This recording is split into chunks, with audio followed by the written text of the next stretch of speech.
Sports by Time Warner Cable, the power of you. And brought to you by AT&T, your world delivered. You go 3 months and you're leading, and now you go for a month or 2 months and you're struggling, you know, and obviously the pieces aren't there, and the options that we had that put in place didn't work out as well as you would have hoped. So people didn't all of a sudden go brain dead, or, you know, it comes down to performance on the field, and we have not performed in the pitching area. So with these two guys coming back, like I said, I don't know if you can really expect a whole lot out of their first starts.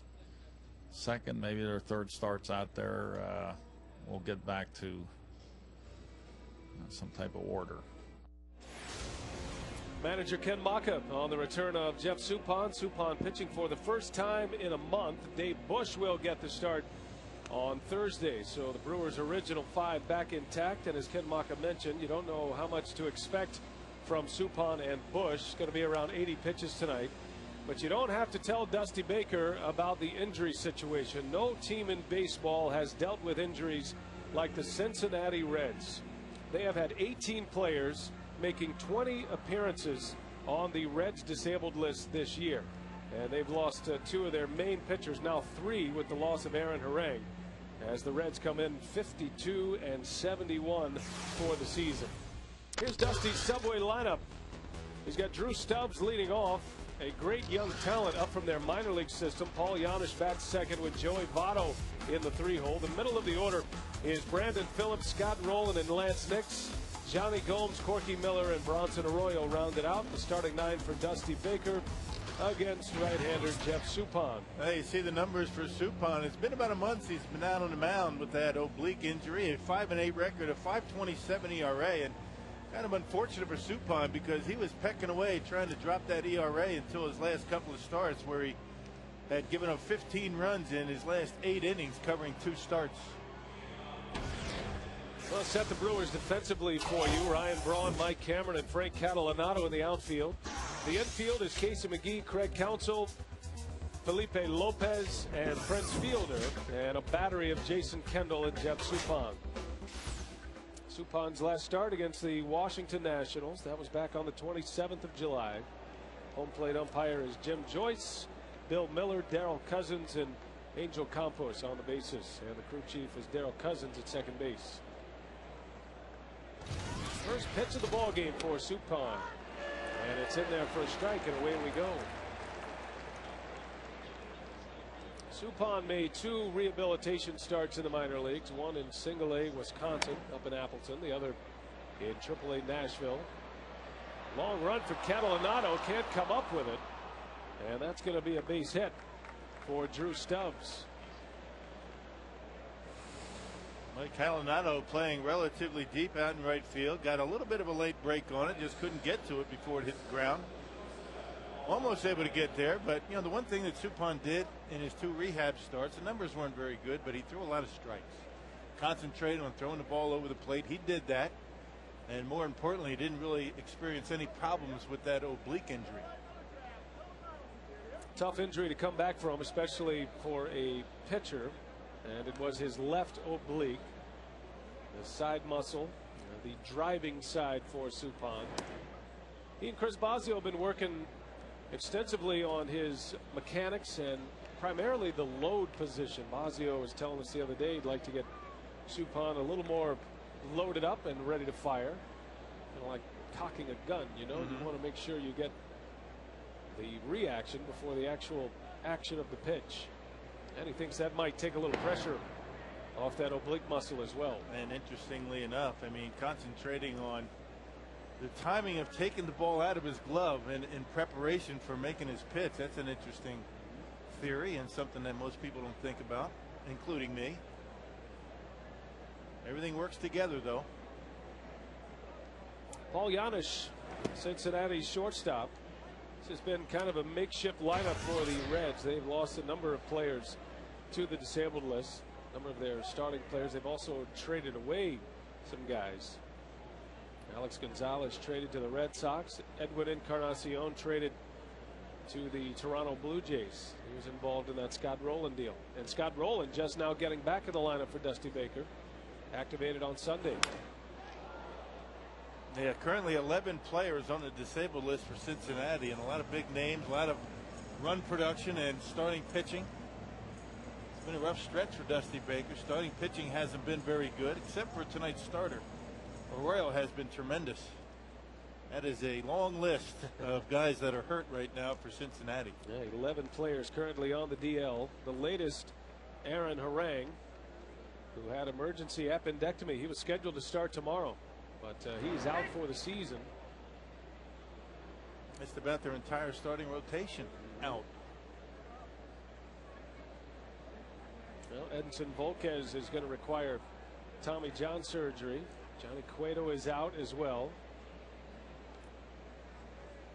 But as Rock mentioned, Bronson Arroyo has been pretty good. He's been exceptional since early July, right around the All-Star break. Arroyo put up some good numbers, and he's usually good for a second half flurry, and he's putting another one on the board this year. 2 balls and a strike. Giannis takes one inside. 3-1 the count. And you can see Suppan really trying to establish inside. That's something he doesn't ordinarily do. It may be the Chris Bosio influence, maybe some of the things that he and Bosio working on in their side sessions. The first 2 hitters really making a concerted effort to come inside with the fastball. 3 balls and a strike on Giannis, and Stubbs takes off. That's ball 4. So 2 on to start this game for Cincinnati. A single and a walk. Suppan in his last time out a month ago here at Miller Park. That was against the Washington Nationals, and that was one of his worst games as a Brewer. And I think a good part of that game, Suppan trying to pitch through injury, ends up surrendering 10 runs in 5 1/3. He was on the disabled list the next day. And he'd been throwing pretty well before that, except for that the start right before it at Pittsburgh only lasted 3 1/3 innings. But before that time, Suppan was putting together a pretty good run of good starts. That one's lined into center right at Cameron, who makes a catch. Boy, Joey Votto stings one to center field, but Cameron is there for it. And the runners cannot advance, and the Brewers catch a break. Yeah, tough play for Cameron. Tough to judge the trajectory of that baseball. Hit right at him, didn't have to move. And right at the last minute, because that ball sank as it got to center field. Little bit off the end of the bat for Votto. A reaction play by Cameron, able to haul it in.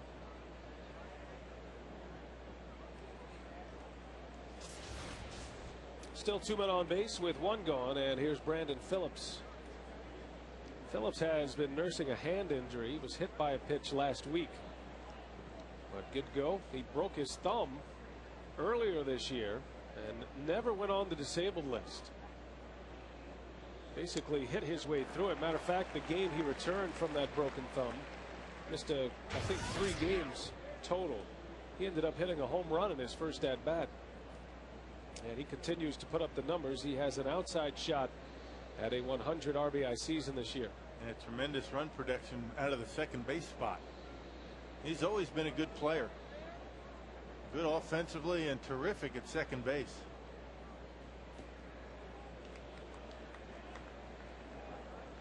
And when you look at the Cincinnati lineup, there aren't too many guys that either have not been here all year or haven't been on the disabled list. Brandon Phillips may be the only one. And Phillips playing injured on a couple of occasions this year. Hard to hit with a broken thumb. It was his right thumb that he broke earlier this season. That was in April. Yeah, hard to hit and hard to throw the baseball, I would imagine. It was impressive how it was just a hairline fracture. He uses the padding on his right hand to protect that thumb still, but even it wasn't a big break. It still was a pain threshold situation for Brandon Phillips. But he's certainly a guy that likes to play every day.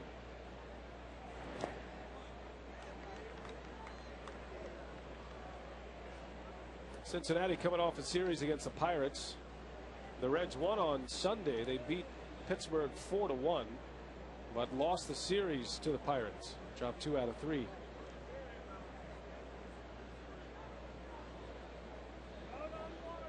Cincinnati has not posted consecutive wins since early in the month on August 6th and 7th.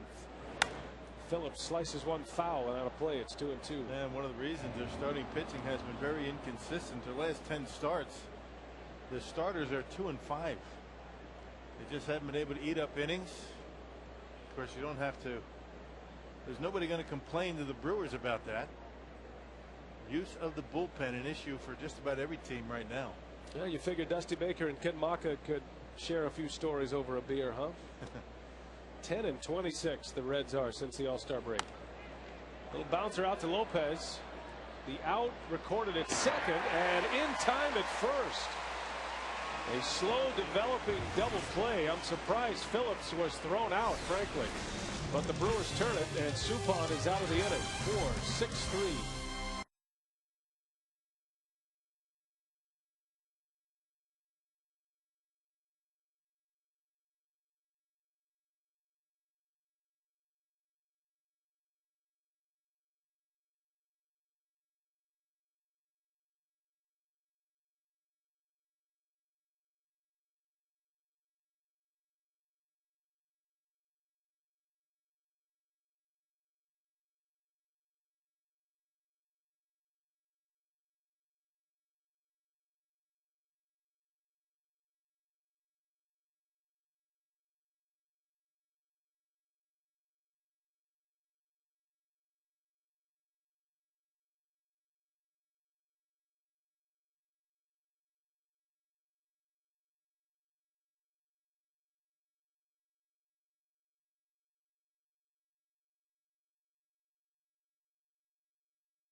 Brewer manager coming in at 61-63 on the year. The Brewers have set a goal to get back to 500 and then go from there.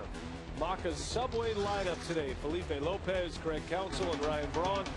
Middle of the order is Prince fielder Casey McGee and Mike Cameron, and Maka has Catalanado, Kendall, and Suppan rounding it out.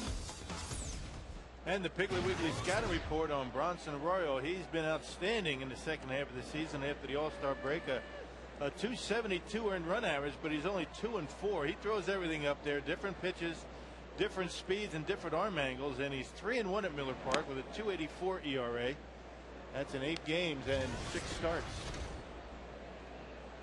Now Arroyo through July 5th had an ERA near 6, a 5.85 earned run average in 17 games started, but since then in 8 games has an ERA at 2.30. So he has been their best. And the former Red Felipe Lopez hoping to do some damage this week. Lopez was an all-star with Cincinnati back in 05.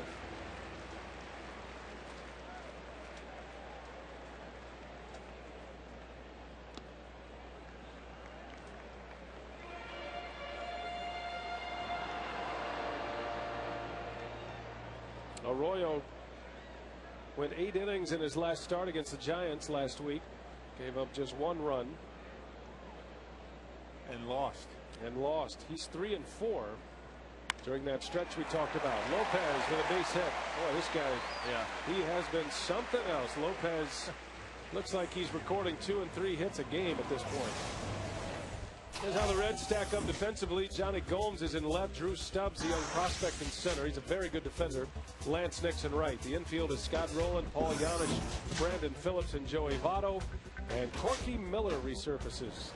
He's catching Arroyo today. Yeah, the numbers on Bronson Arroyo. He got off to a slow start this year, but his August numbers have been mind-boggling.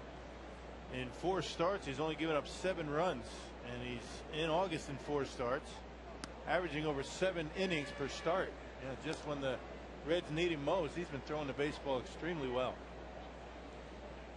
Well, Arroyo has found his way in the headlines a little more often than he'd want to with his discussions and his thoughts on performance-enhancing drugs, especially what came out of Boston. Little bouncer from Counsell, long throw from Giannis, not in time. Counsell beats it out, and the Brewers have 2 on to start the first inning. Almost a pretty good play by Scott Rowland. If he's able to grab it at third base, they might be able to get him. And that's a long throw by Giannis. He's got a great arm, but bang bang at first. And Bill Miller, the first base umpire, looks like he got it right. Good piece of hitting by Counsell, taking it to the opposite field and able to beat it. It's always that extra gear when a hitter can sniff out a base hit, right? You can smell it. You can smell it. It's like a carrot in front of you. Counsell legs one out. 2 on for Ryan Braun.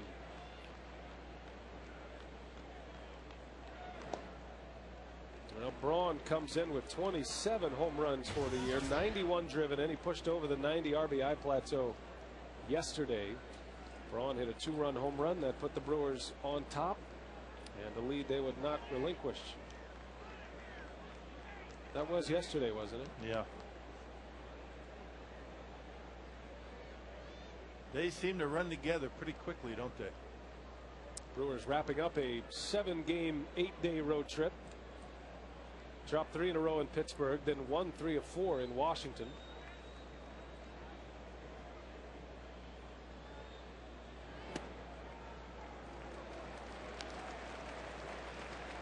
Well, we're going to keep a close eye on Ryan Braun the rest of the way. He and Prince Fielder putting together magical seasons, and these two are the top tandem in all of baseball in run production this year. Braun with 91 RBIs, Prince Fielder with 110. Been a lot of fun watching these two go about their business every single day. Neither one of them need any days off. And we talk about pitchers that you need to get to early. Bronson Arroyo is about the poster child for that. Remember that start he had early in the season against Milwaukee, lasted only 1 inning, 1+, 9 runs. Yeah, the Brewers got 4 in the first inning off Arroyo and then scored 5 in the second. Braun was a big part of that. Sweeping curveball for a strike.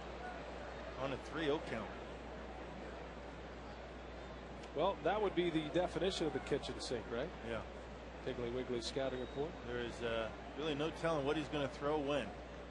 Different arm angles, different speeds, different pitches. Keeps you off balance pretty well.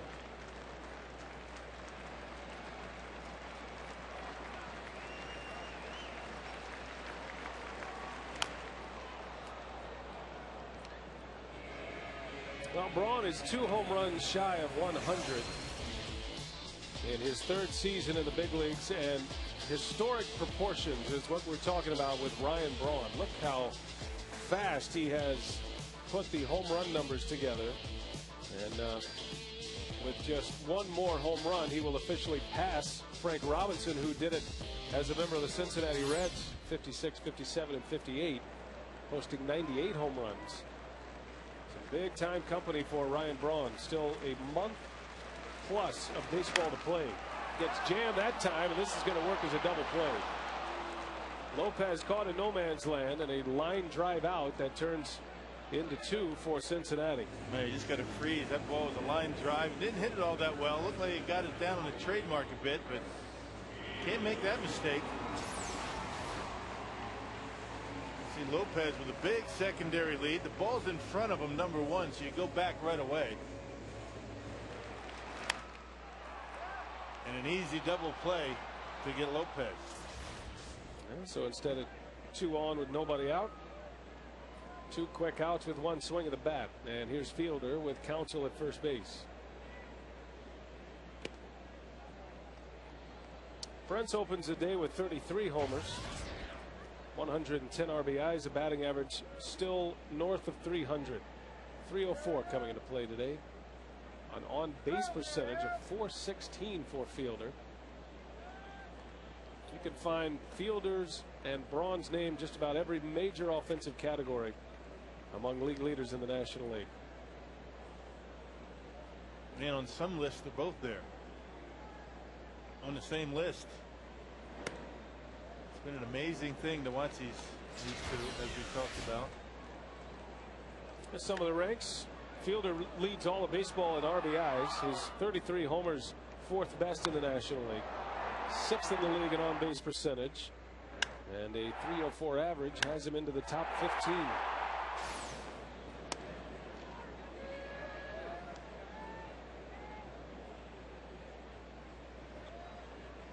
Fielder's up there in total bases in the top 4. And of course walks. Prince is fourth in the league in walks. 2 balls, 2 strikes on Prince. There's an example of what we're talking about with the Royal. A slider, he dropped down, he hesitated just a split second. He'll do anything to keep a hitter off balance. 69 miles an hour on a curveball and up to 91 with a heater.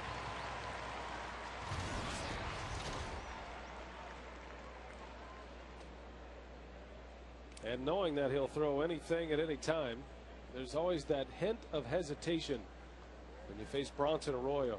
So if he's throwing strikes for all of his pitches, he's tough to handle. Little changeup missed. And that's a pitch that he has used a lot lately, particularly, second half of the season. Early in the year, they call it the BP fastball. Somewhere between a changeup and a fastball, just get a hitter out in front.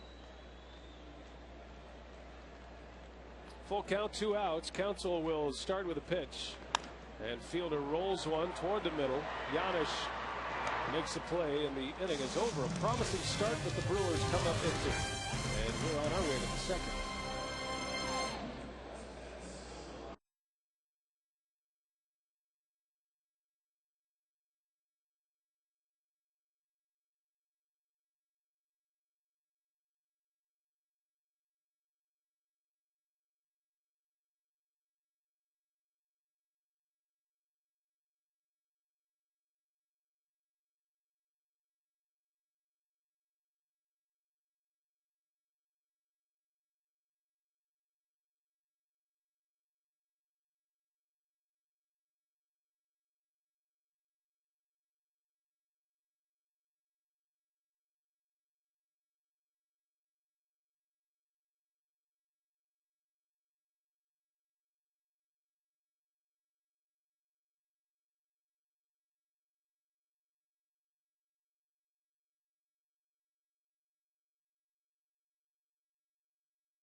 You can watch your Brewers on Fox Sports Wisconsin. You can always catch the game on your computer with MLB.tv, the ultimate baseball experience featuring 100 out-of-market games per week, all live right on your computer. And you can catch those you missed on demand.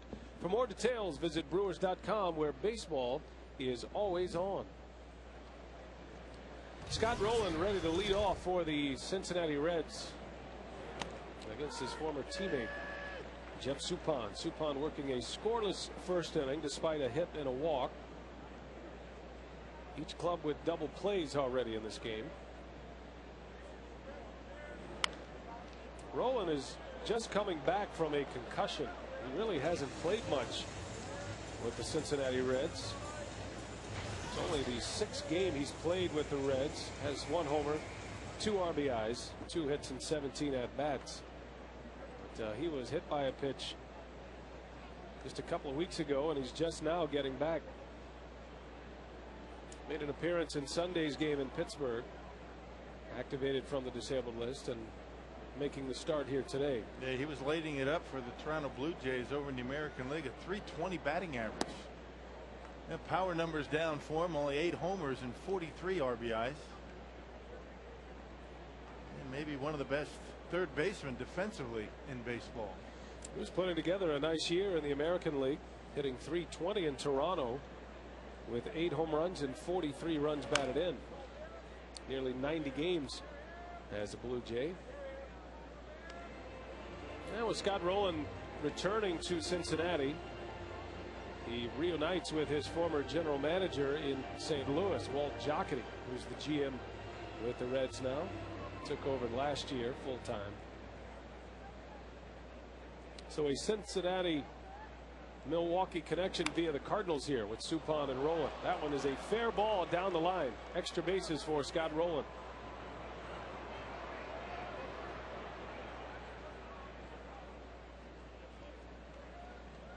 Rowland continues to swing the bat pretty well. Looked like a curveball from Suppan that he was able to wait back and hit hard down the line. Stayed middle in and a little bit up in the zone, just out of the reach of McGee. So back-to-back innings, the Reds have been able to get their leadoff hitter aboard. This time a leadoff double. Breaking ball staying up. Those are the pitches that concern you with a guy that's been on the DL for a month. Those off-speed pitches, a lot of times you don't have the good feel for them. Chris Bosio talking about one of the biggest concerns he has with Suppan coming off the disabled list is the timing issue, finding the proper tempo. You know, fastballs are one thing, you can just rear back and let them go. It's getting your mechanics in order. And, release point, not worrying about that injury. Sometimes you kind of hold back a little bit.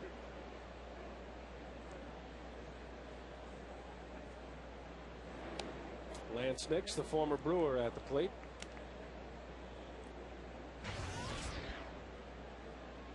Nix did most of his power damage earlier this season, in the first month of the season. Sitting on 10 home runs, he's driven in 33.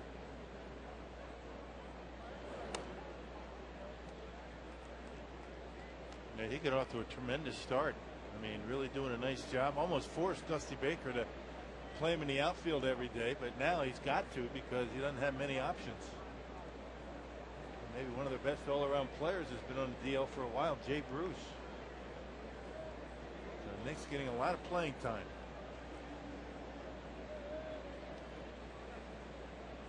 Scott Rowland at second. 2 balls and a strike on Nix. And that one's hit well to right at Catalanato. Rowland's going to tag, and he'll make it.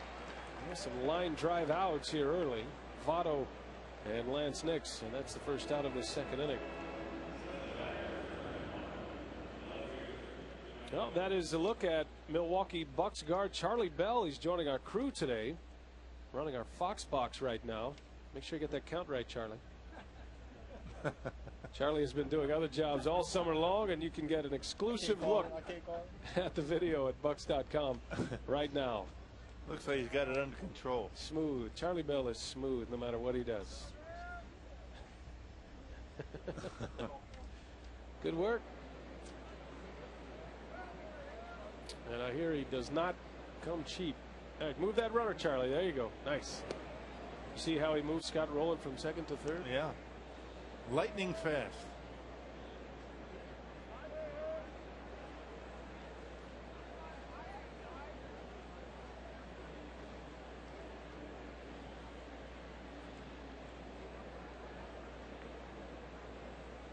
Johnny Gomes at the plate, evens a count at 1-1. So just to get an idea of what Charlie's doing in the truck, see, he can move that runner back to second base if he wants. Yeah, I get it. Check him out. There he goes. Got to make sure that counts right. The only way we know what it is. Now he just moved him to second base. Now we'll put him back at third. It's fun bossing around NBA players. That rarely happens, you know. Yeah, you don't want to do that too often. Good fun in the truck. Great to be back with our crew. The dream team, we call them. Yeah. So he's learning from the best. One of the many reasons why it's so good to be home. 3 balls and a strike to count on Johnny Gomes. And they get into Washington, D.C. late on Wednesday night and leave at about 11 o'clock. Wheels up in D.C. Was it 10:30? Yeah, something like that. Last night. An unusual 4:30 Eastern start last night. Nice win for the Brewers yesterday, though. Did a lot of damage in 1 inning. A 6-run 6th inning for the Brewers. Gomes draws the walk. And runners at the corners. Nice, Charlie. Well, that leads us to our carsoup.com email the booth question. Donna in Highland wants to know, what effect will Suppan and Bush now have on the starting rotation? Well, I think we heard Ken Marcus say it so well that, you don't know what to expect out of either one of them the first couple of starts. Their pitch count is going to be very closely monitored. Not sure how long they're going to be able to go in the game, but I think more importantly, you put 2 guys back in the bullpen where I think that Ken Marcus is going to be able to use them very effectively. Villanueva, back in the bullpen, and Mike Burns available tonight. So you got a couple of guys out there that can back up these starters, at least their first couple of times out. Well, Suppan will be on a pretty rigid pitch limit here tonight.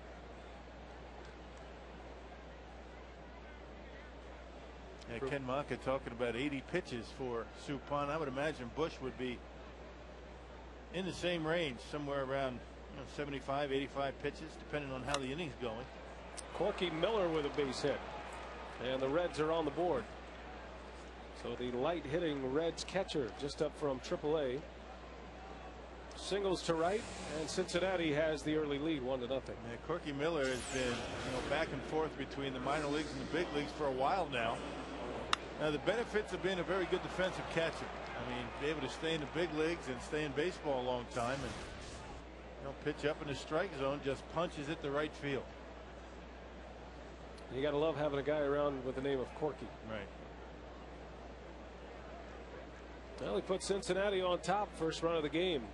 2 on, just 1 out, and Arroyo up there to bunt the runners over.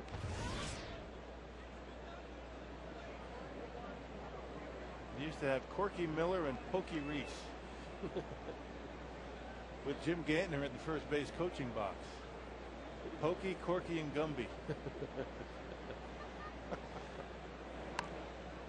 Good bunt by Arroyo. Suppan bare hands. Makes a nice play to get the out.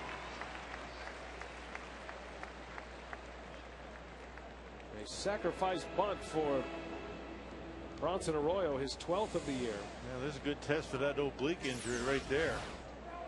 Able to bounce off the mound, able to barehand it on the second hop. Straightens up and throws a strike to first base. A good play by Suppan. And a good bunt by Arroyo.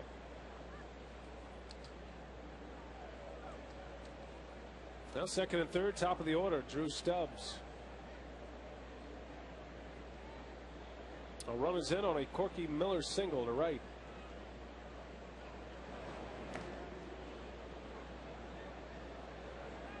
Stubbs, a big prospect in the Red system. Baseball America came out with their best tools edition, and Stubbs on that list with his arm strength, his speed, and his defensive ability in center field. Good looking young player. He takes over for Chris Dickerson, who injured his ankle on Sunday. And the one thing missing that you mentioned was his offensive abilities. Off to a slow start. Not sure he's ready to hit in the big leagues, but a very good defender. Stubbs hit a walk-off home run against the Giants last Thursday. Was hitless in the Pirates series, 0 for 8, and now 4 for 21. His brief run in the big leagues this season.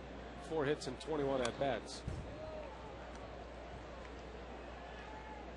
This big kid with pretty good leverage up there at the plate. You can see how he gets a hold of one. He'll hit it pretty well. Looks like a low ball hitter. Had a good swing of the slider that time from Suppan.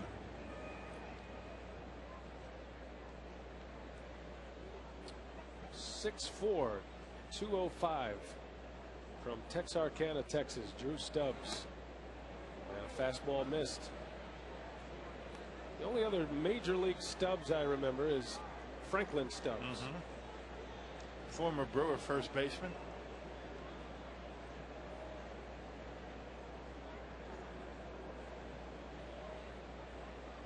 It's great barbecue in Texas. A great place called Stubbs Barbecue. Wonder if he's you know, one of the heirs. I'll have to ask him. Get a coupon. Suppan goes up the ladder. Took a big hack. 3-1. 3 balls 2 strikes. And that pitch above the belt. You just look at a guy and the way he approaches it, whether he's a low ball, high ball hitter. Looks like he likes the ball down about mid-thigh. Give it a pretty good ride. Stubbs hit .268 in AAA Louisville this year. 107 games. Had 3 home runs, 39 driven in. Second and third, 2 outs. And he lays off a high pitch. Another walk. That's the 3rd walk issued by Suppan. Bases are loaded with 2 outs. And it's Paul Janisch. And we were talking about his 2 rehab starts for Suppan down in the minor leagues. That, you know, a lot of strikes he was throwing. Not so much tonight. 18 balls, 19 strikes, and 37 pitches. Be a little bit more careful, not getting too much of the plate.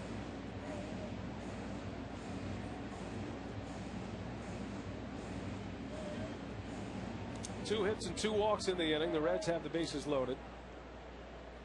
And Paul Janisch at the plate. Janisch walked his last time up.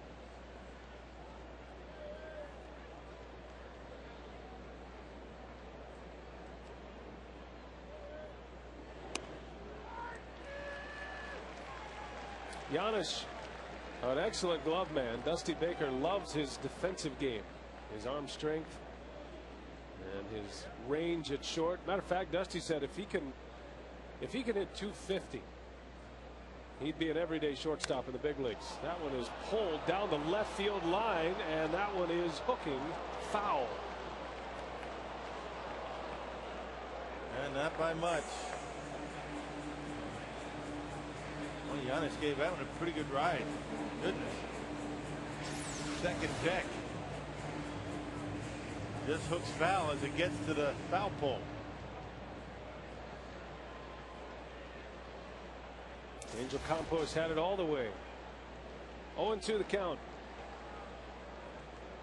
A run is in for Cincinnati. Bases loaded here with 2 outs. Suppan trying to wiggle off an early hook. Reds have already had 6 base runners through the first 2 innings.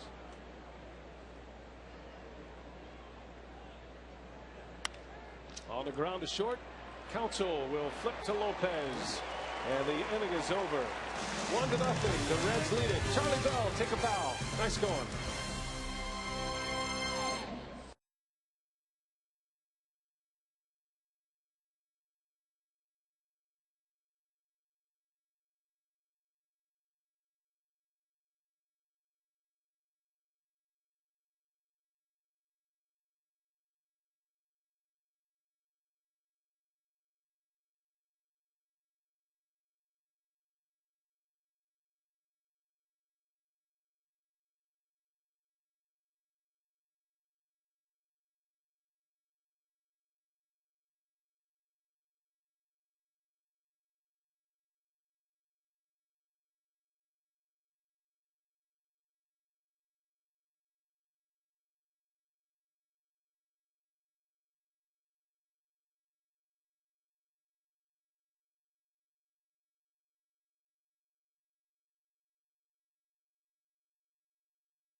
by a run as you take a look inside the truck where the magic happens. Craig Counsell picked up one of the 2 Brewers hits in the first inning, and Craig returns to the lineup after Ken Maka gave him a day off yesterday in Washington. Maka said he really wants to be careful how he uses his 39-year-old reliable veteran because he's been so productive. He's having one of his better seasons of his 13-year career, but Ken Maka said he did turn 39 on Friday, and he wants to make sure that he doesn't overuse him and ruin this magical season for Craig Counsell. So, guys, it'll be interesting to see how Ken Maka continues to use Counsell down the stretch. Well, it will be interesting because he's got it.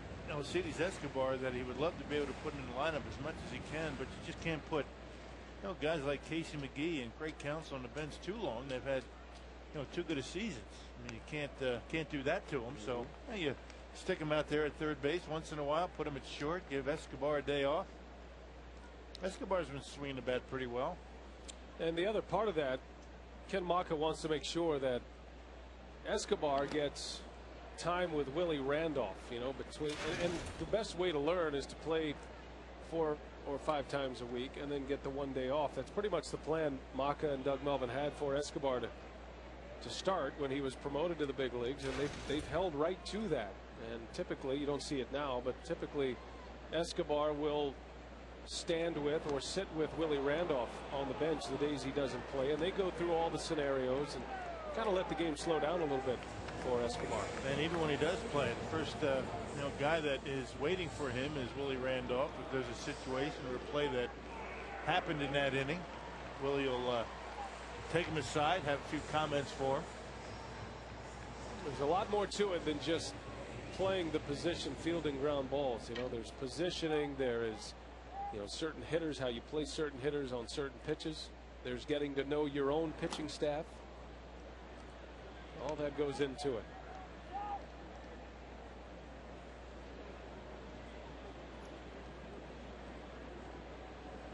Mike Cameron with 1 away. Arroyo striking out Casey McGee. Cameron belted his 18th home run of the year in Washington, D.C. And he hits that one well to left, but right at Johnny Gomes. 2 gone in the inning.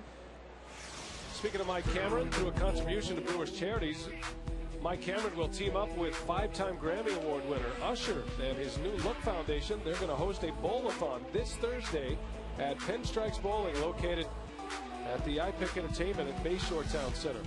Cameron will host the premier bowl-a-thon event August 27th, beginning at 5 p.m.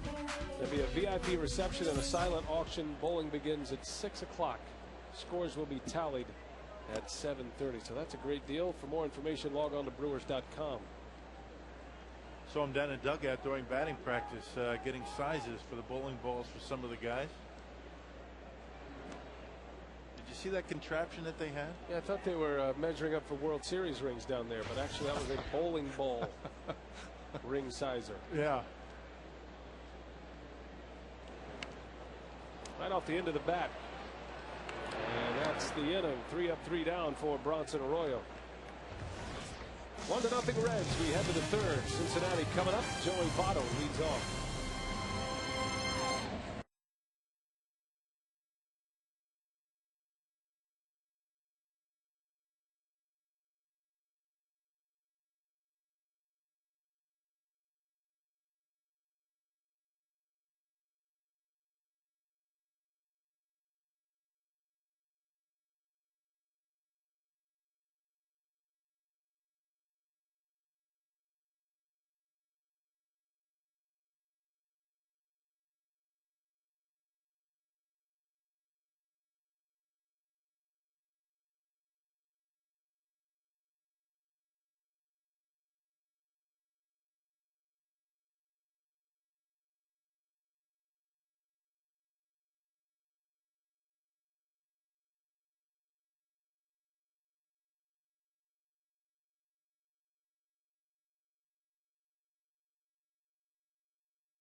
Baseball on Fox Sports Wisconsin is presented by Blaze Farm and Fleet.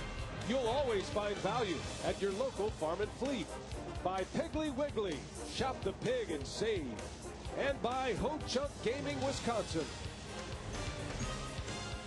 Hey, we hope you'll make plans to be with us this week. A homestand that'll run through Sunday. It's the Reds first. And then after this 3-game series with the Cincinnati Reds, the Pittsburgh Pirates. That guy will be with us. You know it. His Pete Vukovich mustache.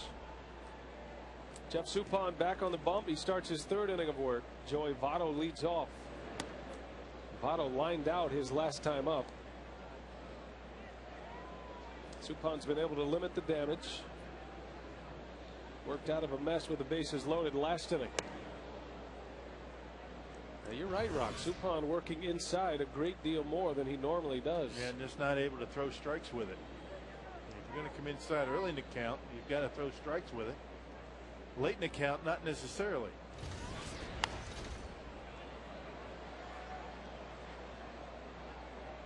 Joey Votto, one of the best young hitters in the game, made a run at Rookie of the Year last year. Finished 2nd in the voting to Giovanni Soto of the Cubs. Votto hitting .312 with 18 home runs and 61 driven in. Missed a good part of the order with anxiety disorder.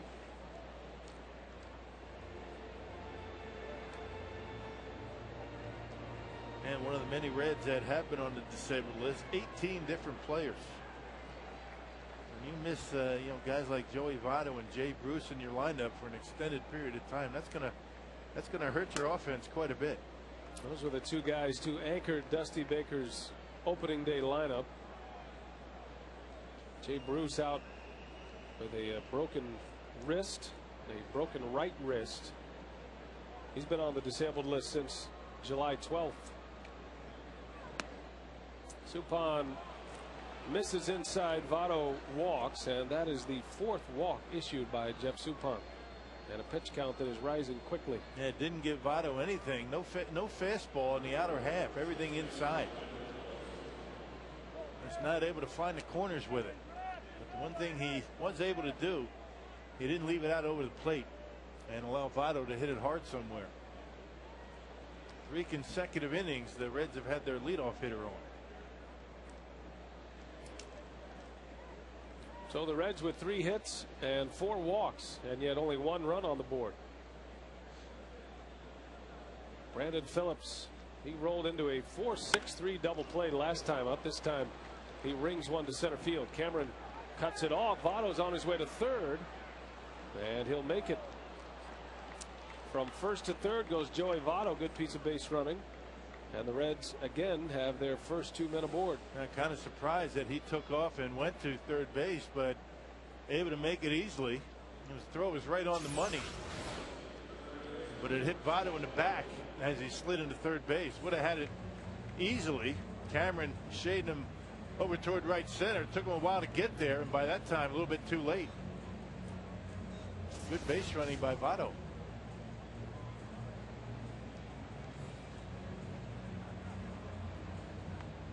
A walk and a single to start it. 1st and 3rd for the Reds with Scott Rowland coming up. Rowland doubled his last time up. He started the 2nd inning with a double, and then he scored the lone Reds run.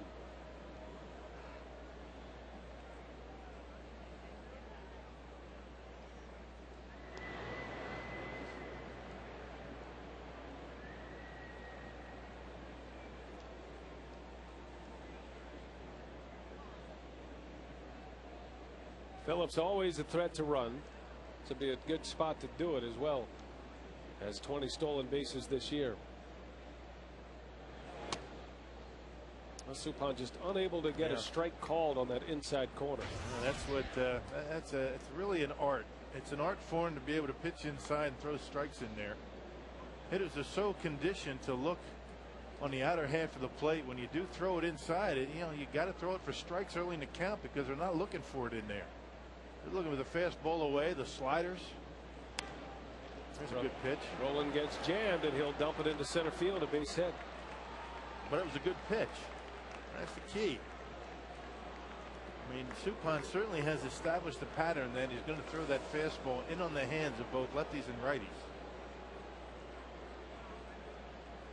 And not rewarded for making a pretty good pitch. I mean, not much you can do about that. I mean, that's a good pitch to a good hitter. Able to pull the hands in. You see that belt buckle facing Suppan and able to fight it off and dump it into the outfield for an RBI. Not anything Suppan could do about that. A walk and 2 hits. Chris Bosio to the mound. And the Brewers in trouble here early. 2 runs are in on 5 hits already. And 9 base runners for the Reds in 2+ innings. Quick trip to the mound for Bosio. Lance Nix will be the hitter.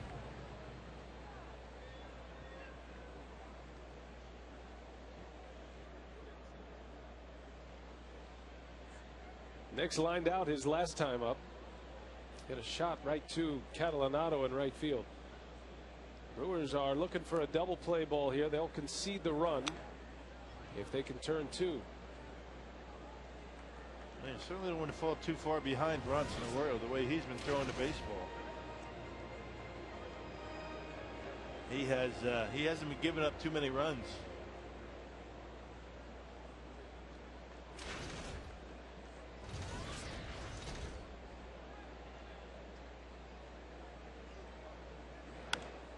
That one up in the zone. Nix gets sawed off a little bit. Braun makes a catch, and Phillips will not advance.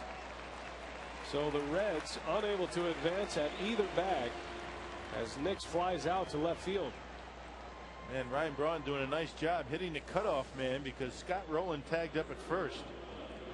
If he tried to airmail it all the way into home plate, I think Rowland would have made it into second base, taking away the double play possibility. Good job by Ryan Braun. Once in a while you see an outfielder try and show off his arm on a ball hit shallow. That's not, it wouldn't have been a good idea right there. Hit Casey McGee and everybody had to stay put. And it keeps the double play opportunity intact. 1 out for Johnny Gomes. Gomes has hit 15 home runs this year for Cincinnati. Little chopper, that is a foul ball.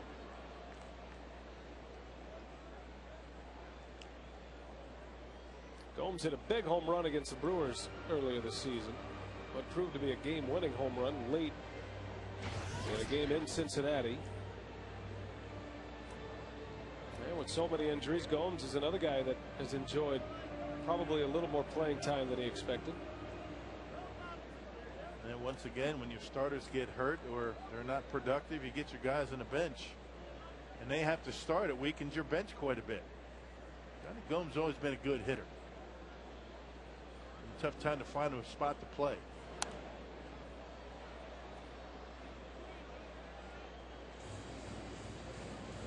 Gomes is actually one of the hottest hitters for Cincinnati coming into this series with the Brewers. Gomes has 12 runs batted in his last 9 games. And 4 home runs in his last 9 starts as well. The 0-2 pitch. Got him. Struck him out right on the corner. And Gomes retired, and Suppan an out away from pitching out of another mess. Well, the more familiar spot on the plate for Suppan, able to put it right on the black. That's a heck of a pitch right there. Jason Kendall holds it there for Jim Joyce and rings him up. There's a big out. Got a chance to get out of this inning with only 1 run across. You got to feel good about that. First 3 batters reached, a walk and 2 hits. But 2 outs, and the Reds unable to advance their base runners, and now it's Corky Miller. A good pickup by Kendall.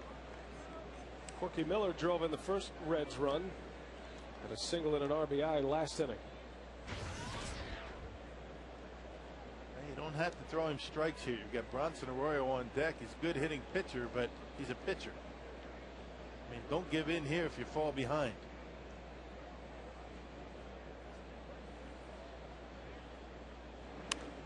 Miller pops it up. Suppan's going to get out of it. Counsell makes the call. And missed opportunities for the Reds. Suppan surrenders a run in the second and a run in the third.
Bottom of the third inning, Jason Kendall ready to lead off. Coming off a very good road trip. Kendall 10 for 16 at the plate on the last road trip with a couple of runs batted in. Hitting the ball all over the diamond, pulling it, hitting it back through the middle and going to right field. Had a really good road trip, and particularly in Washington.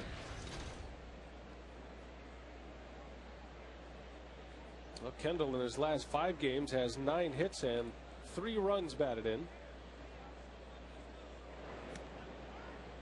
Had a big hit yesterday. He sparked a couple of Brewers rallies in that series against the Nationals.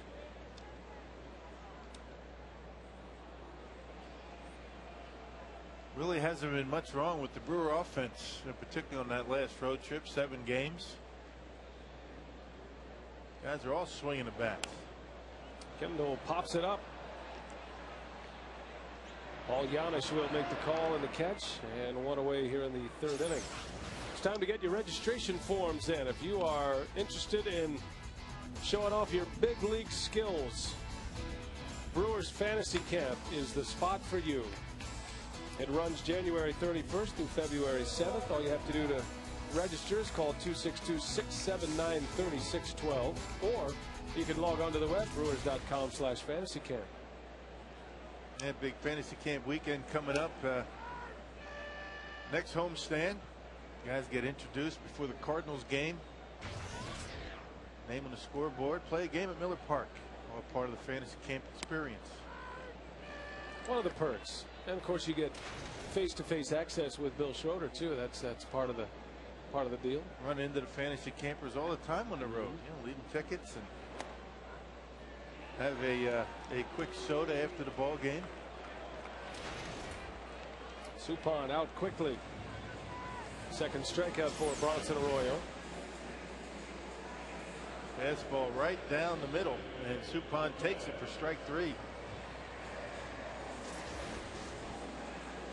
So 2 quick outs for Arroyo.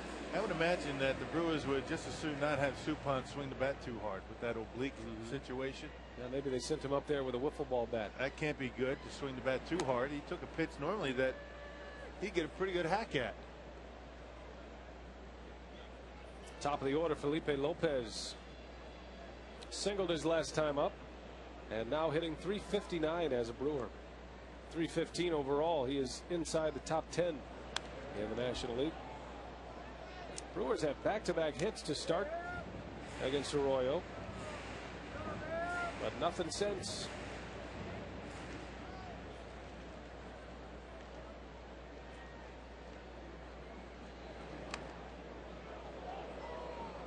Well, Taco Bell, who's hot? How about the Brewers offensively? Look at the pre-break batting average, pre-All-Star break, 255, and post-break, 281. A 26-point differential, second best in the National League. That makes a hitting coach proud. Dale Swain has maintained pretty steady course with the Brewers offensively. They put up some big numbers on the road trip. A lot of double-digit hit performances on the trip in all but 2 games. Nice to have Fielder and Braun leading the charge, however. And the supporting cast, the guys around him really starting to swing the bats well. Took 6 innings for the guys to get going yesterday. Hopefully that won't be the case today. Milwaukee being shut out yesterday through the first 5 innings by Colin Ballister until their 6-run 6th.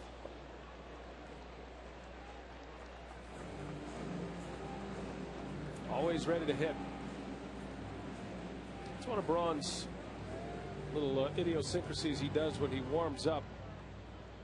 He puts himself right on that rail and then swings over that rail to make sure he's swinging on a down plane. Yeah, part of his pre-at-bat routine. You're only allowed to have 1 batter in the on-deck circle at a given time, but Ryan Braun, takes the on-deck experience a little bit further than most.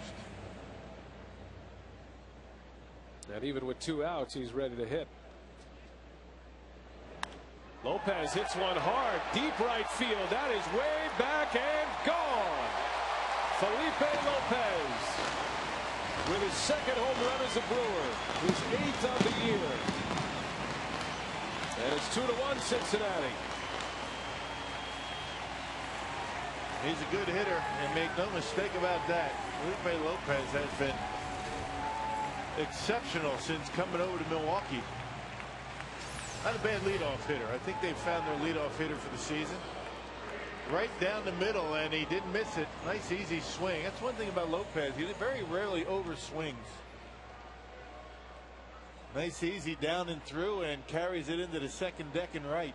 Very similar to the home run he hit here as a member of the Diamondbacks.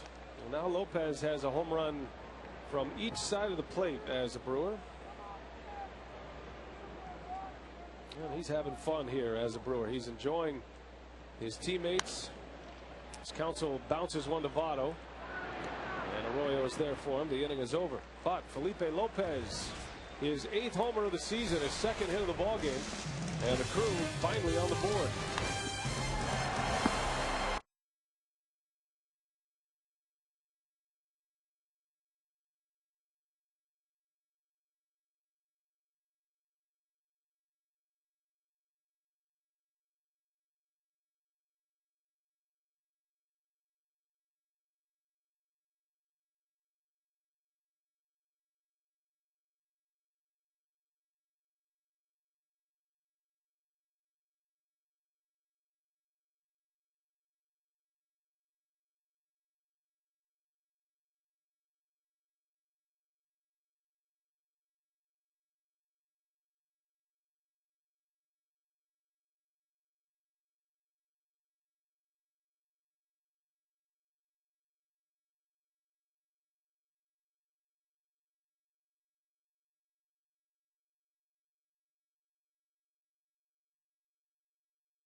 Well, now for a look at tonight's Guess the Stance feature. Who is this former Major League player? You can text who you think the batting stance guy is imitating. The short code 234-234. Keyword Brewers. He likes the high ball, I guess. We'll have the answer for you in tonight's Brewers Live postgame show. Did you get a good look at that? I was reading the card. It's an easy one. Okay. I'm going to have to stay quiet on this one. Suppan back on the mound. He starts his 4th inning facing the pitcher Bronson Arroyo to start it. Suppan wiggling off quite a hook last inning. First 3 batters reached. Rolen drove in a run. And then he retired Nix, Gomes, and Corky Miller in order without the runners advancing. Yeah, best pitch of the inning came on that strike 3 called to Johnny Gomes right on the outside corner. And it gave him the opportunity light at the end of the tunnel to get out of that inning without a big run coming across.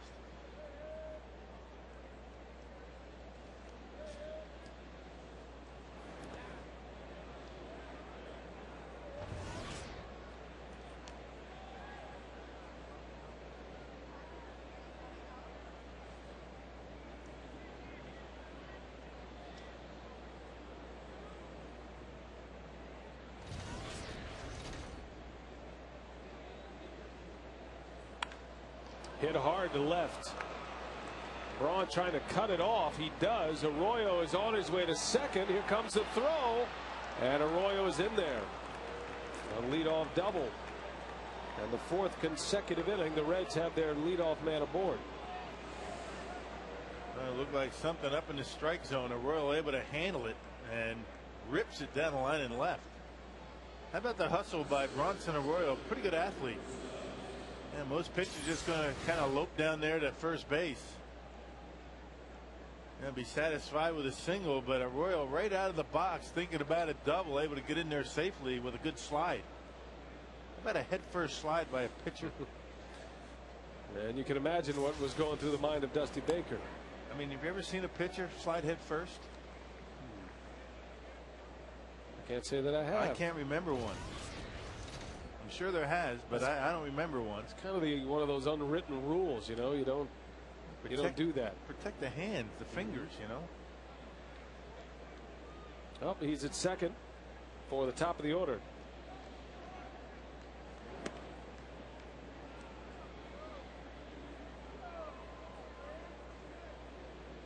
Well, the leadoff runner has scored in each of the last 2 innings. Suppan stranded a leadoff single in the first. Tough to work around a leadoff double, however, especially with the top of the order coming up. That one's hit hard to McGee. He'll look Arroyo back. Yeah, good play for out number 1. Quick hands by Casey McGee. He was in on the grass looking for a bunt from Stubbs. Well, you're going to make it out. You better hit it to the right side, at least early in the count. Stubbs hits it hard, but right at Casey. Leads us to our Aflac trivia question. What primary position did Felipe Lopez play during his All-Star season in '05 as a member of the Reds? That's a good question. The everyday second baseman for the Brewers. There was talk when Lopez arrived to town after the trade that he'd play a little third, play a little short. Well, he's pretty much been penciled in second base every day. Had a little hamstring tightness right at the outset in his 3rd game with the Brewers, and that knocked him out for 3 days. But other than that, he's been out there every game. Yeah, his bat made that decision for Ken Maka. He's not sitting the bench.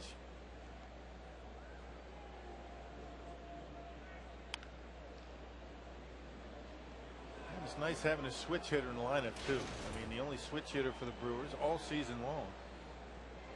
You get that flexibility. If keep him at the leadoff spot each and every day. You get that continuity at the top of the order.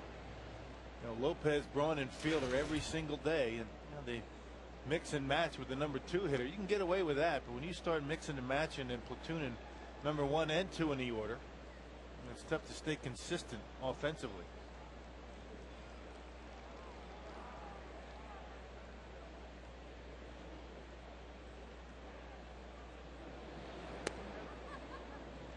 2 balls and a strike on Giannis. Giannis is 0 for 1. He walked in the first and then grounded out. How about that? Thunder rolling through Miller Park. Wow. And people cheering because of the roof. If there wasn't a roof, they'd be heading for high ground. You know, they say it's the safest place to be right here at Miller Park in a storm. Man. Look at the lightning. The bolt flash that caused the rumble. How many hours? Supposed to count the seconds between. Right. 1 Mississippi, 2 Mississippi. The flash and the wasn't much there. Right. How many hours of rain delays have the Brewers experienced in Milwaukee? 0. What was it in Washington? What do they have? Like 38? Oh, I'm glad you asked that, Rock. The updated number is nearly 36 hours of rain delays in Washington, D.C. And still 0 for the Brewers. Still 0. Did have a slight delay and a power outage once this year. 2 balls and 1 strike on Giannis. And that one's hammered down the left field line. That is going to go to the wall. Arroyo will score. Giannis on his way to second with a double. A ringing double to left by Paul Giannis. And the Reds have a 3-1 lead. It looked like a changeup up in his eyes. I mean, literally up in his eyes, about letter high, and that's not where you want to change up. Left it upstairs, and Giannis hammers it to left. One hops out of here, and leadoff double by the pitcher comes around to score.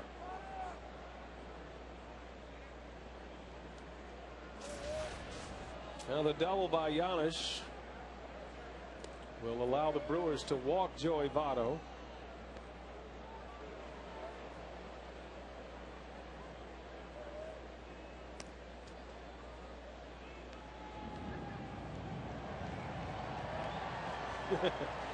More thunder to cheer about. Did you close your windows in your car? Man, knew I forgot something. Would you mind running out there real fast?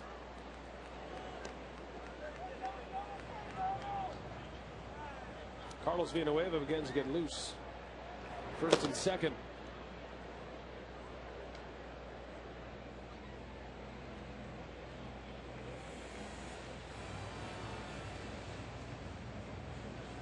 Well, tough hitter coming up, Brandon Phillips. The Brewers just trying to hang in there right now. There have been a ton of base runners in every inning so far. Cincinnati stranded the bases loaded in the second. They left 2 on last inning. They've left 6 on through the first 3 innings. 7 hits, 5 walks. But the Brewers in pretty good shape, only down 3-1. Got to get Phillips out. Just now activity down in that Brewer bullpen.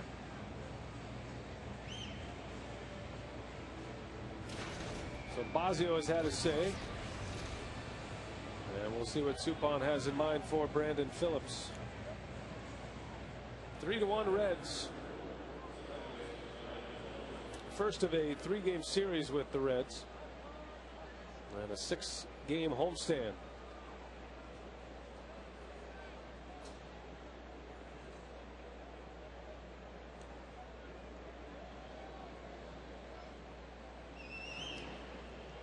In the dirt, Kendall snap throw to third, not in time. Good base running there by Paul Giannis. Interesting that Votto does not take off from first.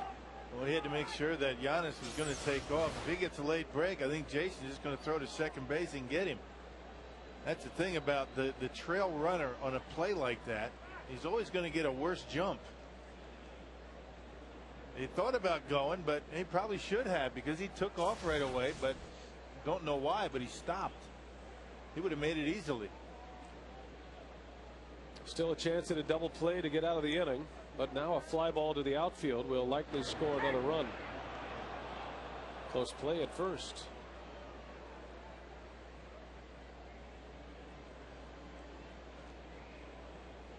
Suppan's been walking the tightrope all night. He's been able to limit the damage up to now. But Phillips strikes a menacing pose at the plate. He is their best run producer this year and has runners at the corners.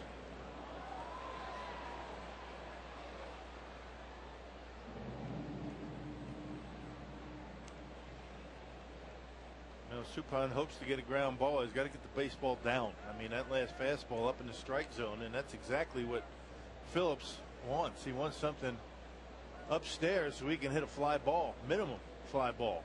Doesn't want to hit a ground ball here because that may end the inning. Soup's got to get these pitches down around the knees. Phillips grounded into a double play to end the first inning. And that one's bounced to third. Great play, McGee. His only play is first, but able to get it out without a run scoring. That was some kind of glove work by Casey McGee at third base. And a good throw. Very surprised that Giannis didn't take off on the ground ball. I mean, you're told as a base runner that first and third with only one out, you got to take off to eliminate that double play. Good job by Suppan. There's the pitch that Brandon Phillips wanted. That pitch up in the strike zone. Got one a little bit further down, and a nice play by Casey McGee. And I don't know why, but Giannis didn't take off. Always have to take off on a ground ball like that. He would have scored easily. No, instead, Suppan again a chance to get out of it. 2 outs with rolling up there. A bouncer to McGee. And that's your inning. Jeff Suppan wiggles off another hook. 3 runs have scored, but the damage could be a whole lot worse.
Bottom of the fourth. Time to check in with the crew and the community. Fans, you can enter an online auction at Brewers.com for a chance to watch the crew take on the defending World Series champion Philadelphia Phillies on Friday, September 25th, from some of the best seats in the house. Ryan Braun Suite. That's right, Ryan Braun Suite. The winner will receive 12 game tickets, 2 preferred parking passes, ballpark fare, and a chance to meet Ryan Braun after batting practice. Proceeds will be donated to Brewers charities with an earmark for the Little Brewers Baseball Club, guys. All right, Telly, thanks a lot. Good event for Ryan Braun. Good opportunity for Brewers fans as Braun leads off in this 4th inning. The panels are being closed as we speak. It is pouring outside Miller Park. Bring an umbrella? No, got a roof. For the walk to the car. Oh, I'm just going to stay here until it stops. Plenty of rain. I love the roof. Yes. I love this ballpark. And you know what? You love it. Even every time you go out on the road and you sit through a rain delay. Pittsburgh, Washington, a lot of rain. That's one thing you don't have to worry about here in Milwaukee. We are very, very lucky.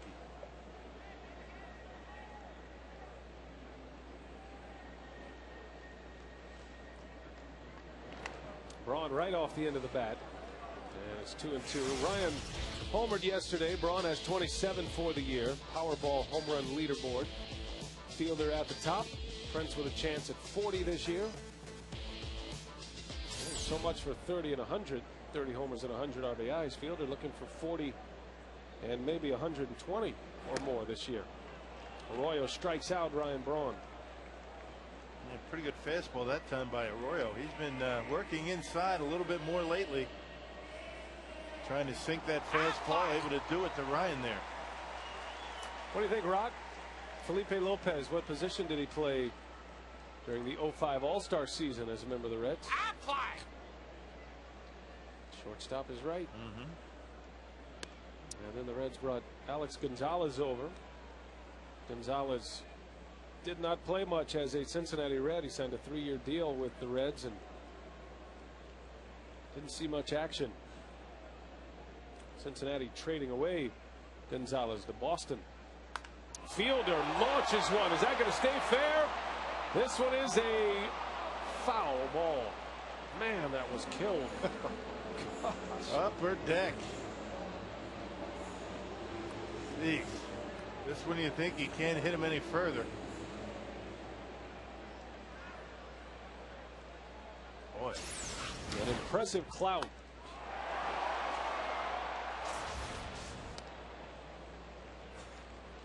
Well, the world tried to come inside, and Prince turned it around, nearly kept it fair, and went right back in there. That's what you love about Arroyo. He doesn't throw very hard, but I'll tell you, he's not afraid to come inside. Fielder hammers that one to center, but Stubbs runs it down, and 2 quick outs.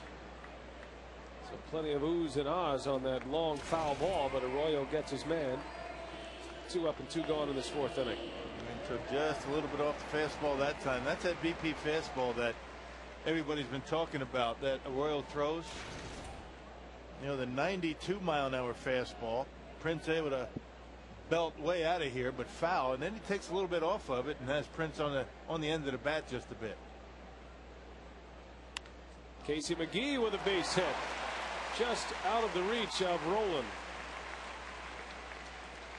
And a single for the Brewers' third baseman. Made a couple of nice defensive plays in the top of this 4th inning and responds with a single in the bottom. Yeah, that breaking ball that time, a slider from straight over the top. He usually throws them to right-handers. He'll drop down a little bit, throw that frisbee up there, but Casey able to wait back long enough to bang it into left. Well, there aren't many hitters who swing at that pitch on the first pitch. Arroyo gets a lot of called strikes. Matter of fact, that pitch is known in baseball terms as a get-over curveball. But McGee, if he sees a strike, he'll bang it. Yeah, particularly up in the zone. He likes the fastball up in the zone about belt high, and if that ball was down around the ankles, I don't think he would have swung at it. I mean, the fact that he's looking for a location is the key. He got one in the location that he was looking, regardless of the speed. And all of a sudden the Brewers are a swing away from tying this game up. And a power hitter at the plate. Bounces one through, a base hit. Back-to-back hits for the Crew. McGee and Cameron. And 2 men aboard for Frank Catalanato. Brewer getting behind 2-0. He throws the BP fastball, and Cameron able to find the hole and keep the inning alive.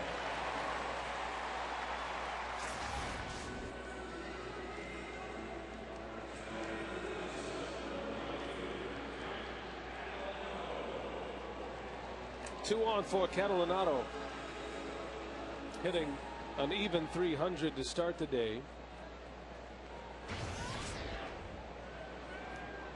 Catalanato grounded out his last time up. Saw Corey Hart today. He was into his drills and still counting on a early September return to the Brewers. In the meantime, Catalanato gets most of the playing time in right field, especially against right-handed starters.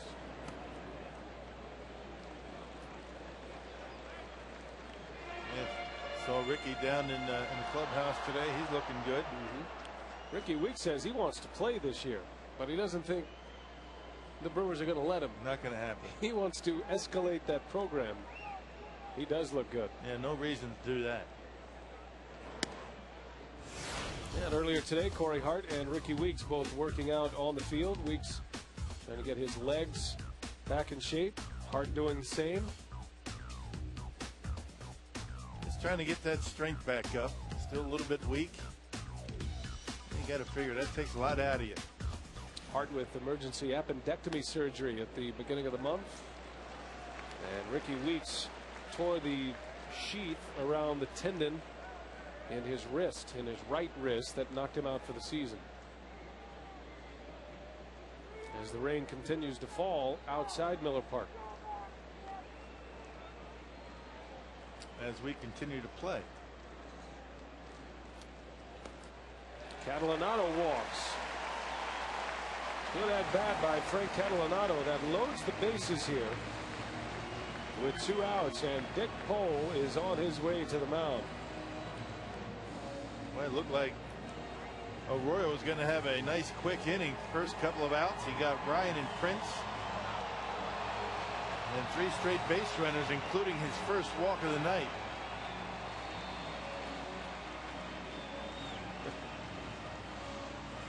Time now for our U.S. Cellular text to vote question of the week. It was 20 years ago yesterday that former Reds great Pete Rose received a lifetime ban from baseball. And our question this week is, should Pete Rose be reinstated to baseball? You can text your answer to 234-234. Text W for yes or X for no. We'll give you the final results at the end of the week. There's been a lot of talk about that lately. Good to get your opinion on it. Keep it running all week long. Here's Kendall now facing Arroyo with bases loaded. 3-1, the Reds lead it, and Kendall cuts right through a fastball.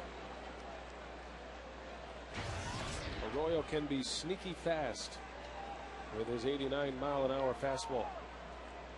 Especially when you go up there and look off speed. You look for that slider, you look for the curveball. Then he'll put that fastball in on your fists. Like that. 0-2. 2-seam fastball that Jason swung over the top of.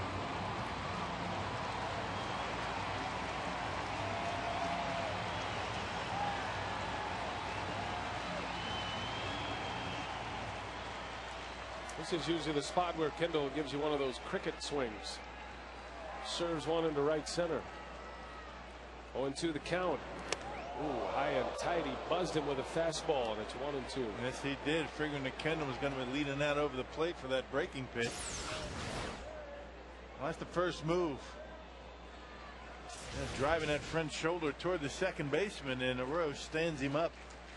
These two were battery mates in Pittsburgh. Kendall and Arroyo.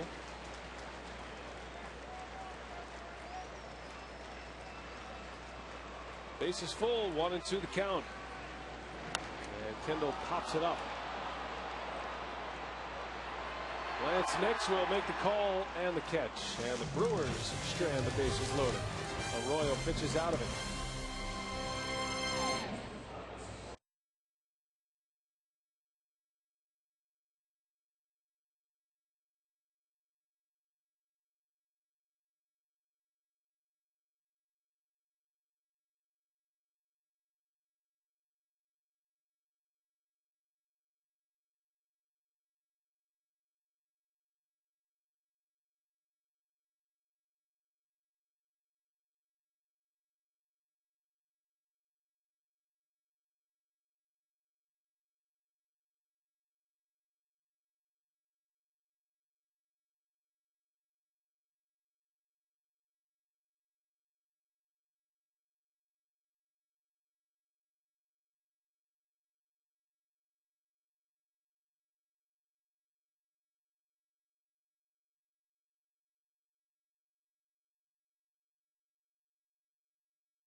Time to get you caught up. 4 innings in the books, 4 runs scored, 3 by the Reds, and they would get started in the top of the 2nd inning. Is Corky Miller with an RBI single to right. Scott Rowland will cross the plate to give the Reds an early lead. Then in the top of the 3rd, it's Scott Rowland driving in a run. It's Joey Votto who would score, and the Reds are on top 2-0. Then in the bottom of the 3rd, Felipe Lopez goes deep for his 2nd home run as a Brewer to get the Brewers on the board.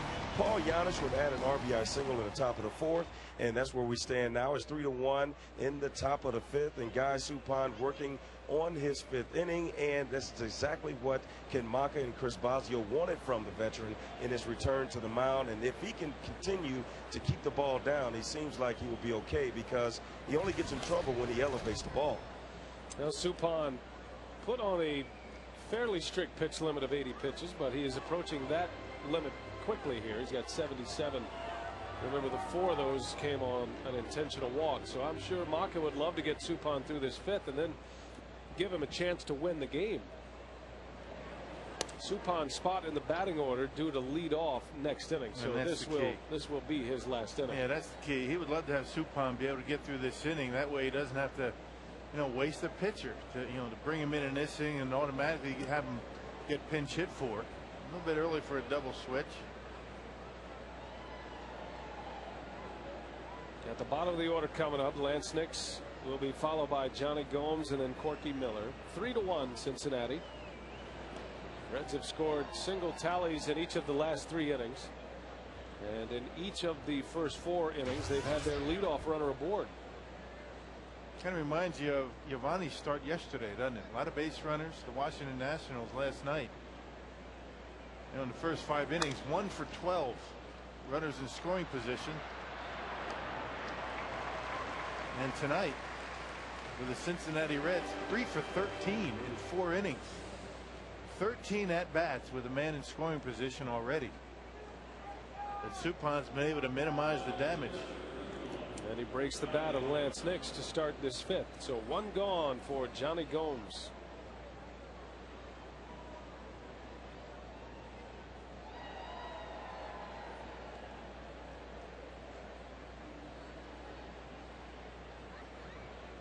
Gomes is 0 for 1. Suppan walked him in the 2nd, but then struck him out in the 3rd inning.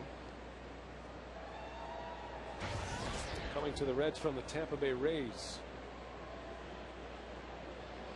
Part of that magical run last year in Tampa Bay. Another cue shot. Gomes will take his hacks. There's no question about that. And there's no such thing as shortening up with 2 strikes with Johnny Gomes at the plate. He's up there ready to hit the long ball.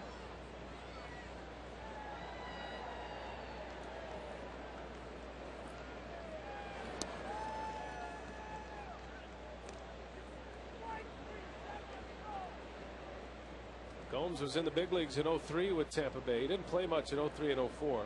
Matter of fact, his rookie season was 05. In his first season in the National League.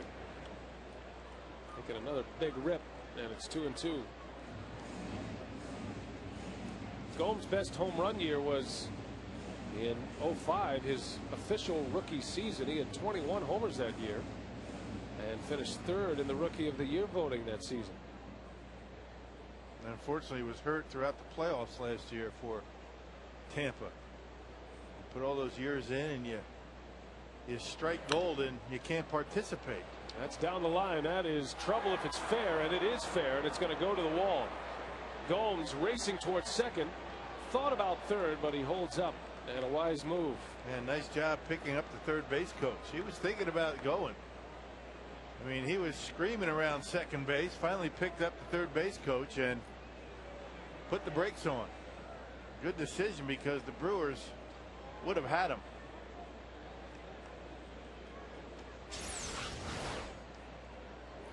That's not a bad pitch by Suppan. I mean, down and away, wasn't even a strike.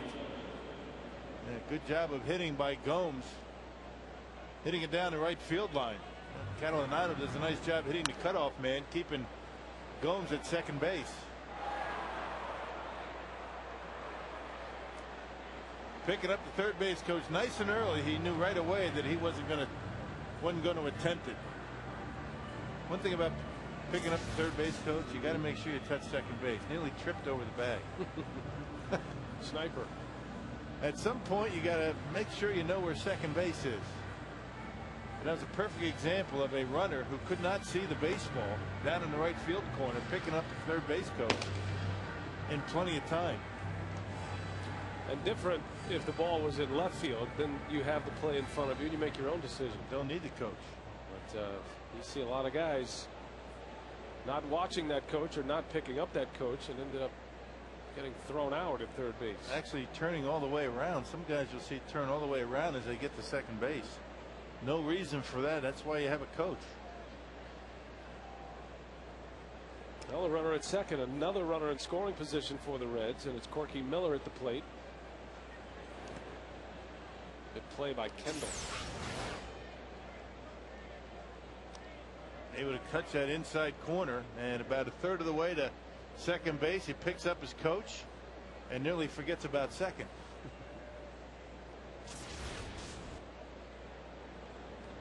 Textbook base running. May lacked a little grace, but he did it the right way.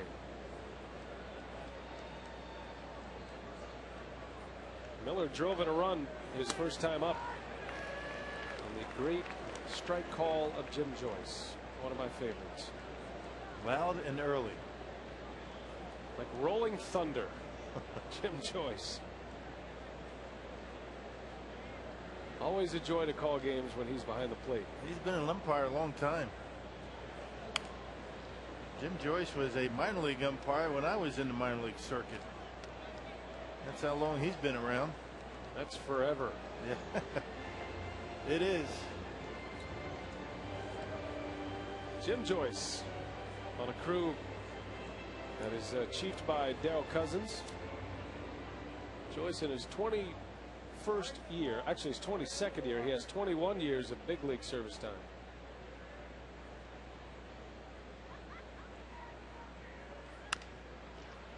Bouncer up the middle, a base hit. And here comes Gomes around third. He'll score. Corky Miller has 2 hits and 2 RBIs. And it's 4-1 Cincinnati.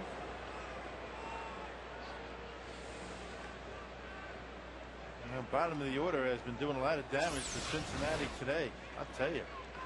Gomes has been on twice. Corky Miller's been on twice. Bronson Arroyo with a double. And that's going to be it for Ken Maka. He's seen enough. Boy, an awful lot of base runners on Jeff Suppan here tonight. 9 hits in 4 1/3 innings. Suppan is out. We'll take a timeout, set up the new pitcher when we come back.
Fans in attendance will receive a Jeff Suppan bobblehead, compliments of Red Prairie.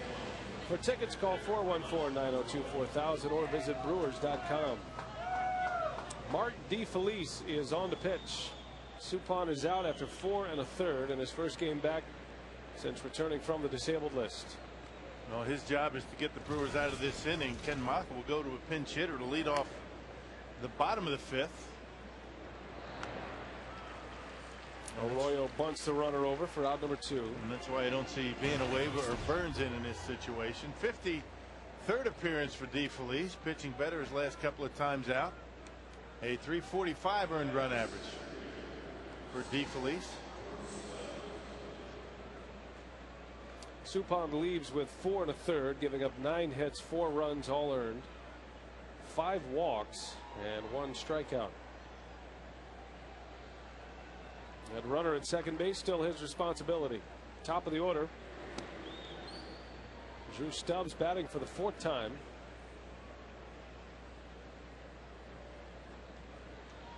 Well, the big day for Suppan comes tomorrow. And you see how his injured oblique holds up after a start in the big leagues. That one is skied into center field, playable for Cameron.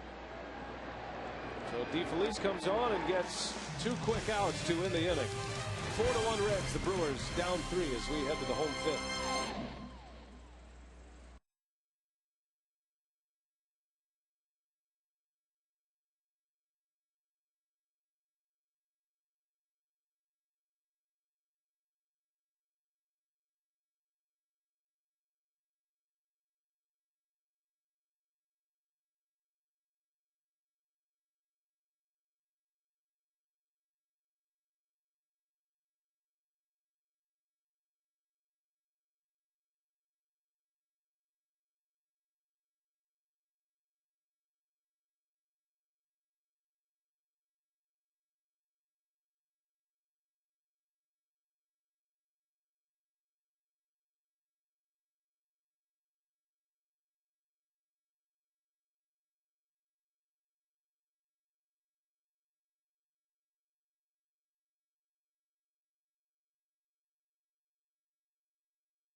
AT&T Rapid Rewind.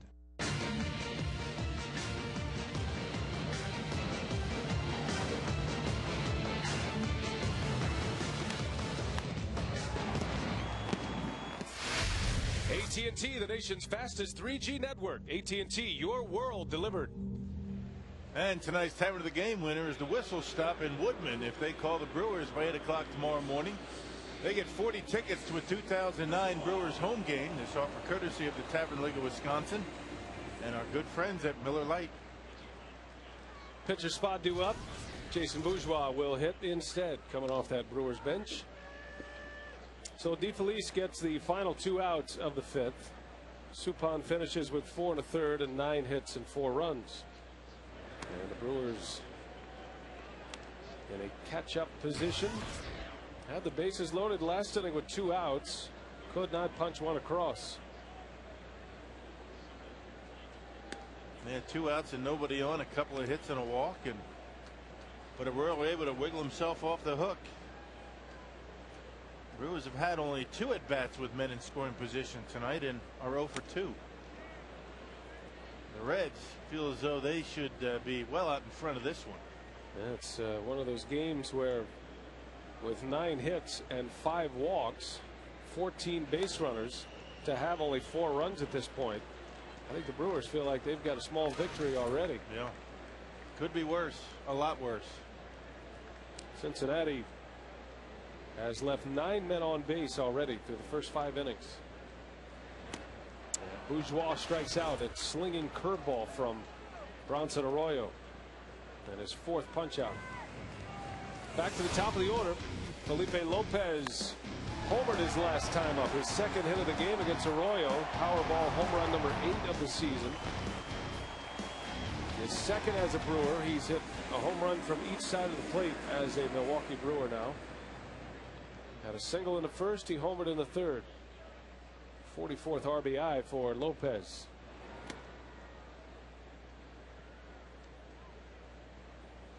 Felipe Lopez and Ricky Weeks went to the same high school in Orlando.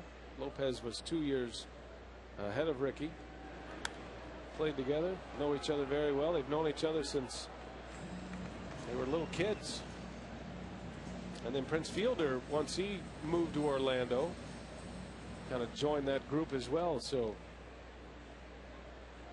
Lopez pretty well connected with a number of Brewers players, including Weeks and Fielder and Mike Rivera. He bounced around quite a bit. And he'll be bouncing around some more, you would think. You know, the Brewers, interesting to see what they do with Lopez. He's a free agent at the end of the year. And obviously with Ricky Weeks coming back, second base is accounted for. Man, you got J.J. Hardy, you got Alcides Escobar, so the Brewers have some decisions to make. Of course, of the offseason this year. Lopez just flares one. Giannis pulls it down. Out number 2. And the first time Lopez has been retired. Yeah, it's amazing how small the baseball community is when you get guys that they may work out together in the offseason. All of a sudden they become teammates, and teammates all of a sudden it's one of those things where you never know who you're going to come across in this game. I mean, there's not that many guys that are in the major leagues, and throughout the course of your career you're going to have stories like that quite a bit. It is an exclusive club. I suspect though Lopez he's going to get a pretty good number in free agency. I mean, looks like he's going to be a 300 hitter again this year. As Counsell bounces one to Giannis, took a tough hop. Look at that arm. Wow. Counsell retired, 3 up, 3 down for Bronson Arroyo. 4-1 Cincinnati.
Brewers baseball on Fox Sports Wisconsin is presented by the Wisconsin Lottery and its family of instant scratch games. Odds are you'll like them. By Airtran. Go. There's nothing stopping you. And by Aflac. We've got you under our wing. And this copyrighted telecast is presented by authority of the Brewers and may not be reproduced or retransmitted in any form. And the accounts and descriptions of this game may not be disseminated without express written consent of the Brewers. 4-1 Cincinnati in the opener of this 3-game series. Jeff Suppan is out. Mark DeFelice got the final 2 outs of the 5th. And here is Carlos Villanueva to give Ken Maka hopefully a few innings here tonight. Had a pretty good outing, his first relief appearance after 5 starts. That was a couple of days ago in Washington. 2 2/3 of scoreless baseball.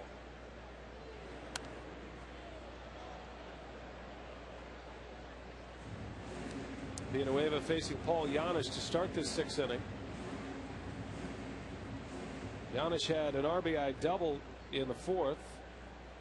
The Reds have scored in every inning but the first, but only 1 run in each of the last 4 innings, with base runners everywhere.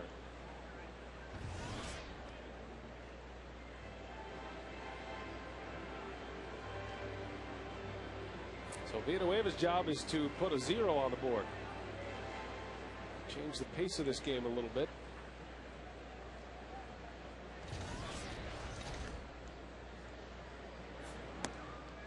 Big swing and a miss. Giannis down on strikes. And a good start for Villanueva.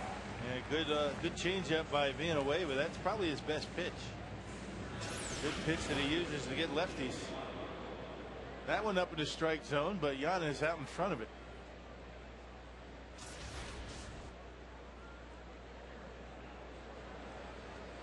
Well, more injury news today from the New York Mets. Johan Santana out for the season after he underwent microscopic or minor arthroscopic surgery on his elbow. Out number 2, his bottle flies out. Yeah, the Mets the only team in all of baseball with more guys on a disabled list than Cincinnati. Well, JJ puts it. Johan Santana with elbow injury. Santana's going to miss the rest of the year. See, Billy Wagner from the Mets went over to Boston. He waived his no trade clause, and he'll take advantage of the opportunity to go play with the Red Sox. Reports are that Wagner, who's been in rehabilitation outings in the minor leagues, he's throwing as hard as ever down there, which is surprising coming off the Tommy John surgery he had. But reports are he's throwing the ball up in the upper 90s again. Well, when he was healthy, there weren't too many better than Billy Wagner. I mean, not a big guy, not a tall guy. He's put together pretty well, but I'll tell you, he could touch 100 miles an hour and made it look easy. There's that change up by Carlos. Well, the Brewers are hoping that those 5 starts that Carlos made are gonna help him, you know, in his work in the bullpen. They certainly did a pretty good job in Washington. Allowed him to use more pitches and get more reps. Little jam shot. Counsell's there for it. And a nice inning for Villanueva. 3 up, 3 down for the first time today. 4-1 Reds. Braun, Fielder, and McGee coming up.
Three-game series with Cincinnati.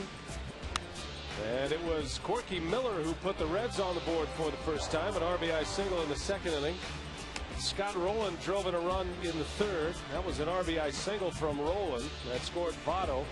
Felipe Lopez, a home run in the third, his 8th of the year. Made it a 3-1 ball game at the time, but the Reds answered back as Corky Miller comes up with another base hit. And Miller has 2 hits and 2 runs batted in. Suppan went 4 1/3, giving up 4 runs. And it had to be finished off by DeFelice. Suppan coming back from injury.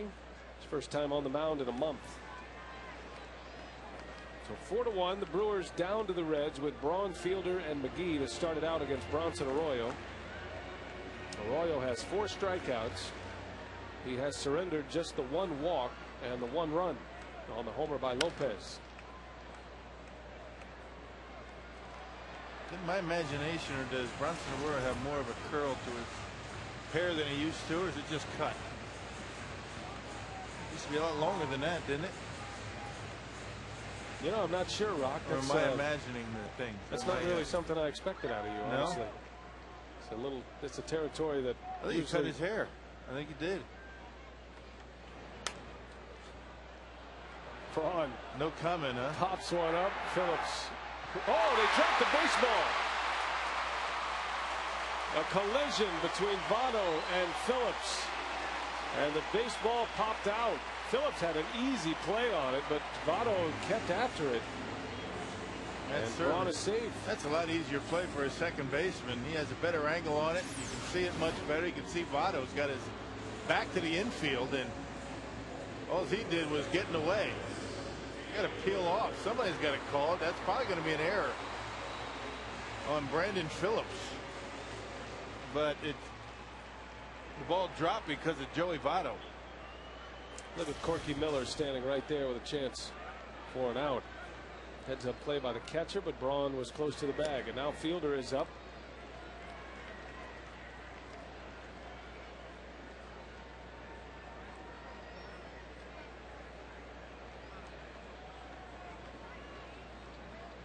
Four to 1 Cincinnati. Fielder is 0 for 2.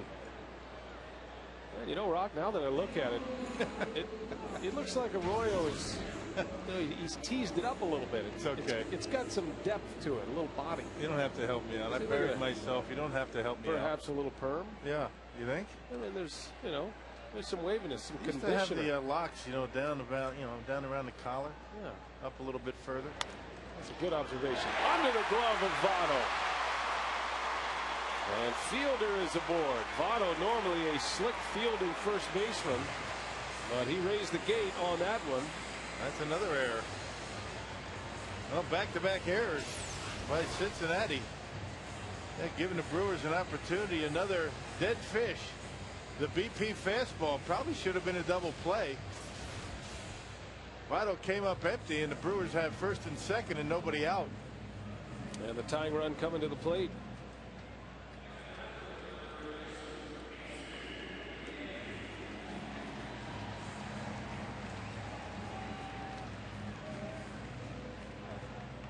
Two on for McGee.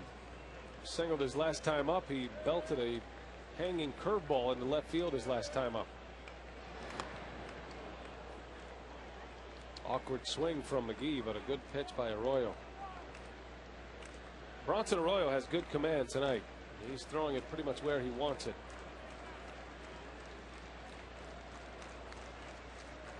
Casey with plenty of power. He could tie it easily.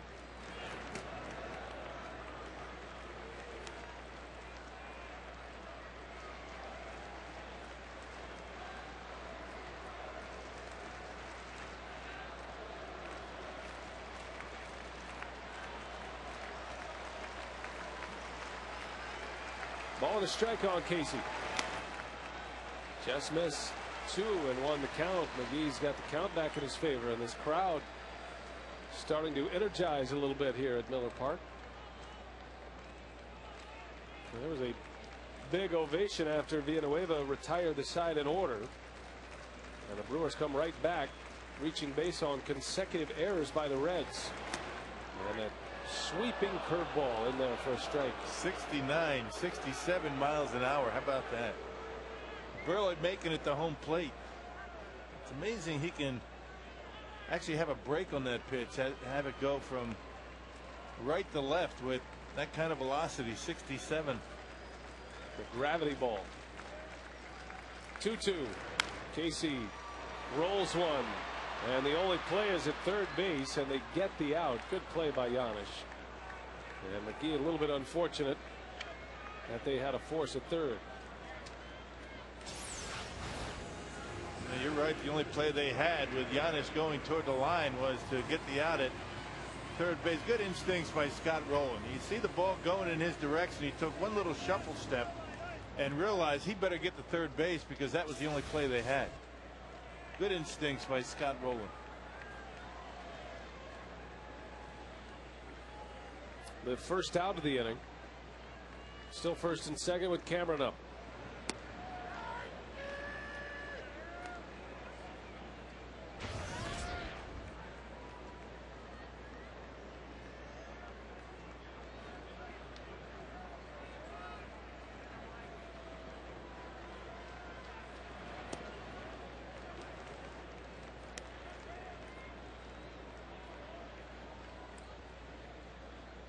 Cameron singled off Arroyo his last time up. He beat one into the ground between the hole at short and third.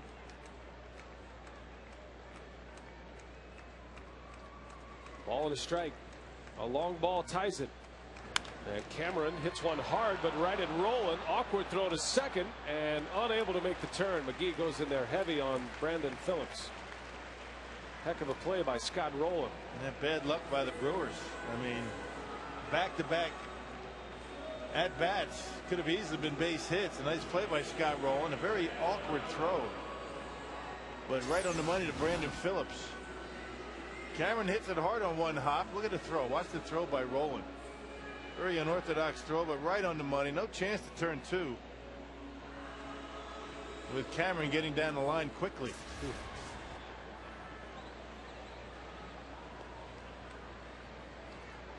So a couple of shoddy plays defensively for the Reds to the first two hitters, but they've answered it with two nice plays to get two outs. And Catalanato is up there. He takes strike one. Two errors on the right side of the infield and two good plays by the left side of the infield. And remember, well, this infield as it stands right now, one of the best in baseball defensively. You got Phillips, a Gold Glove Award winner last year. Not many first basemen better than Votto defensively, and of course Rowland's been a multi-Gold Glove Award winner, and Giannis a slick fielding shortstop with a big arm. A little surprising that the Reds kicked a couple to start this inning.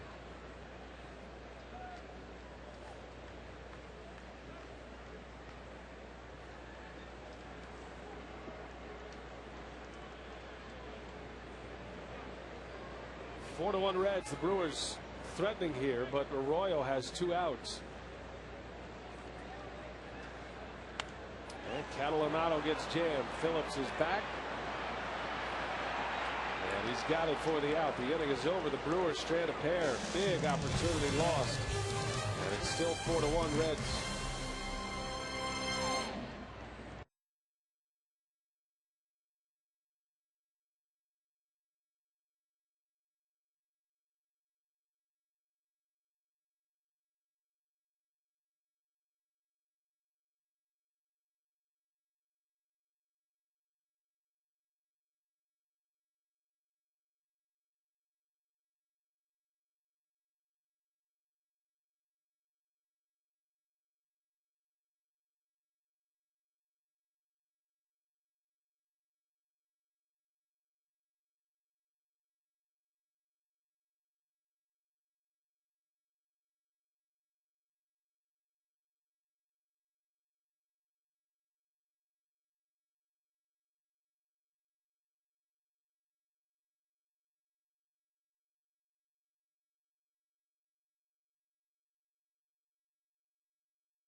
Brewers baseball on Fox Sports Wisconsin is presented by Triple Hop Brewed Miller Lite. Great taste, less filling. And by Toyota, proud sponsor of the Milwaukee Brewers and the Tundra Territory at Miller Park. Roof is closed on a Tuesday night in Milwaukee. A lot of rain outside the ballpark. As Scott Rowland leads off. Villanueva in his second inning of work. He worked a 3-up, 3-down 6th inning. First 3-up, 3-down inning of the night for the Brewers. As Rowland hits one off the end of the bat. Counsell knocks it down. Can he finish it off? Not in time. Rowland beats it down the line. And an infield hit. Scott Rowland has 3 hits here tonight. Well, still another leadoff base runner for Cincinnati. They haven't had one in 3 innings. Make that 2 innings and a leadoff single. Craig was able to get to it, but not able to get enough on the throw to get rolling. Rowland getting down the line in pretty good shape, pretty close at first. Good fastball by Villanueva. It had the plate, but it was down. That's why he was able to get the ground ball. Here's Lance Nix with a runner at first.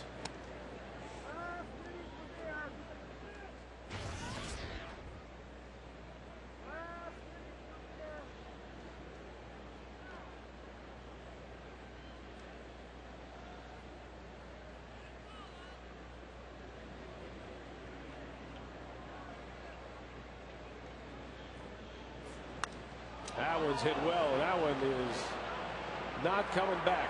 Lance Nix off the beer pen, a 2-run home run. That makes it 6-1 Cincinnati. Boy, how fast it could turn. The Brewers sitting there with 2 runners on, nobody out. They don't score in the 6th, and the Reds come right back and get a quick 2 to start the 7th. Well, you see the fastball. Jason Kendall reaching back over the heart of the plate. It was supposed to be away. Right down the middle, and Lance Nix hit it pretty well. And the Reds with a 5-run lead. Pretty good arm out there. Air train landing zone. See that throw? Yeah, he gunned it. Yes, he did. He's going to need a little ice later, but there's plenty out there. Good thought. That's going to hurt tomorrow.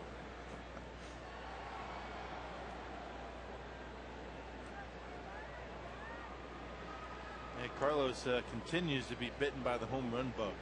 It always seems to be an issue for him. Brewers have given up more home runs than any team in baseball. Lance Nix with his 11th of the season. It's got to feel good for him against his old club, the team that let him go.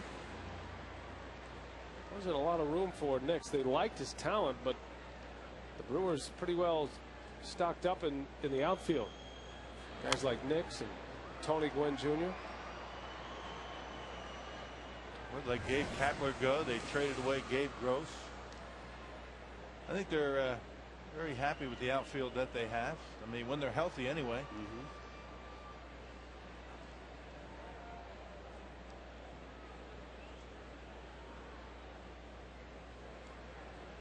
0-2 to Johnny Gomes. There's a double and a walk here tonight. He scored a run. And down he goes. Villanueva strikes him out. Second strikeout for Carlos Villanueva. Our Miller Lite, what's on tap? The Brewers and the Reds back at it tomorrow. On the air at 6:30 for Brewers Live, and then a matinee on Thursday. A lot of your schedules show that game is not televised, but Fox Sports Wisconsin has added it. And we'll be on the air at 12:30. Final game of the series, and the Pirates come to town Friday. Rumor is you're getting a haircut tomorrow. Is that true?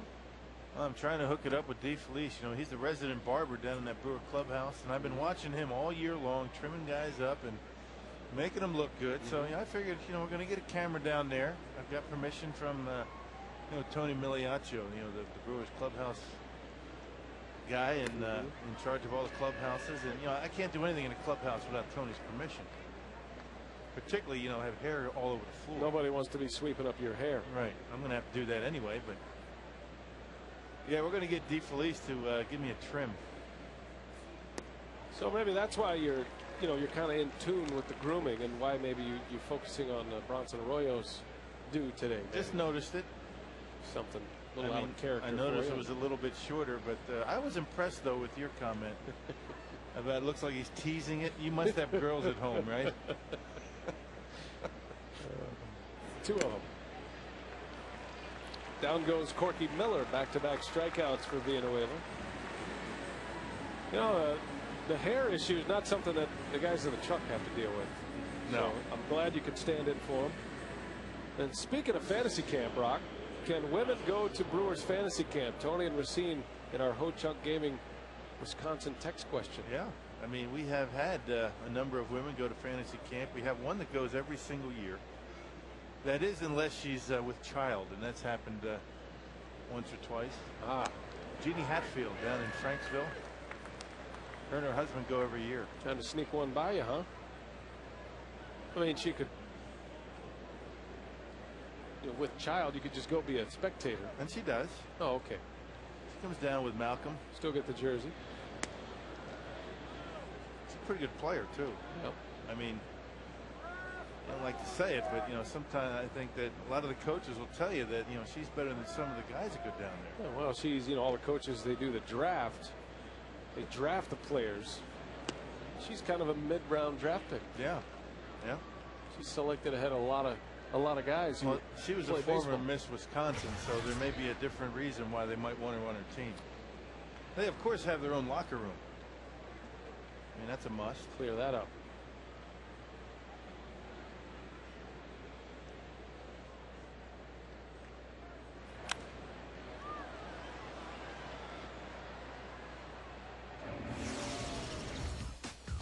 Well, speaking of teased hair, how about the sweet mullet? Where's this coming from?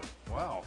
You know, we're just trying to bring it all together with Bronson Arroyo and the over-the-shoulder. It's kind of a glamour shots kind of look. Yeah. But these two guys, they don't really See all require. these flowing locks here? See them? See these guys? Flowing locks.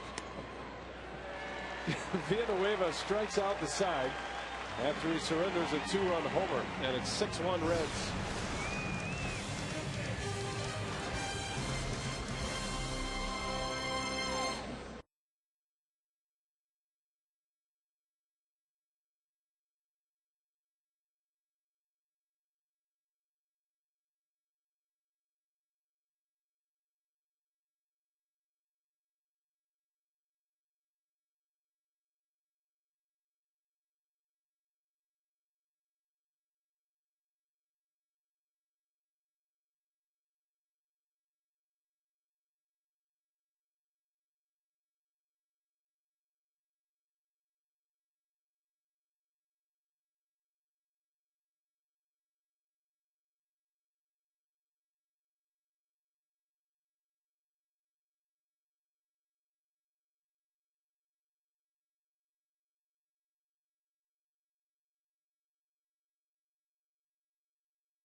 It's 6-1. The Reds lead the Brewers as we go to the bottom of the 7th inning, and Davey and I are getting set for our Brewers Live postgame report. Our instructional tonight, a good one. We saw it in the first inning. Felipe Lopez kind of froze out at second base on a line drive, and that's what we're going to work on in the instructional, Davey. Well, that's what we're going to teach. What a base runner should do.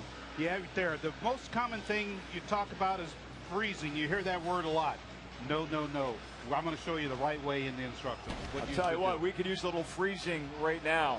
With the roof closed, temperatures rise, maybe the home run ball will come alive for the Brewers. They need to rally down 5, Brian.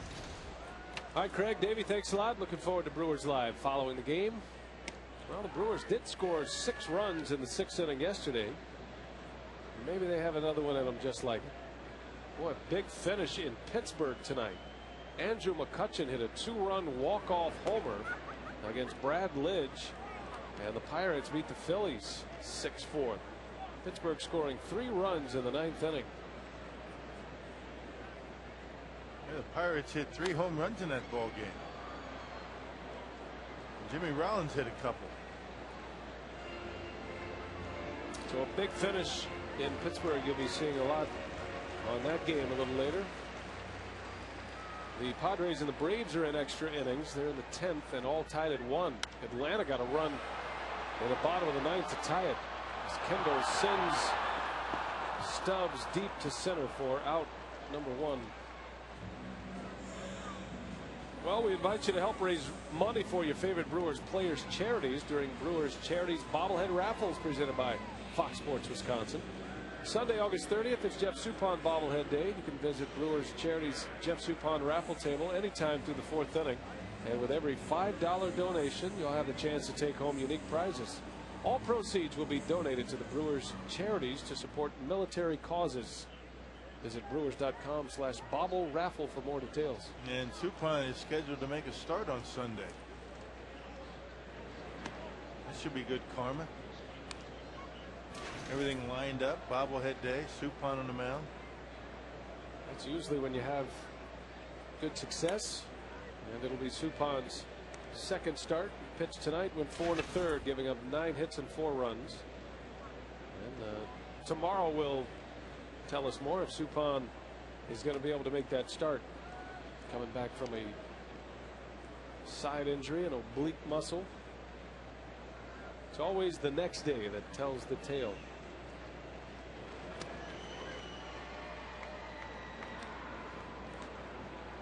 The lefty is Danny Herrera. Jared Burton, the right-hander, in the far ground. Jody Garrett pinch hitting, and he whips one into center, right at Stubbs. Yeah, 2 pretty well hit baseballs, but the Brewers have 2 outs and nobody on. Felipe Lopez, his 4th time against Arroyo. At the plate tonight, presented by Wendy's. He singled in the 1st, he homered in the 3rd, the lone Brewer run. And then he popped up to the shortstop his last time up.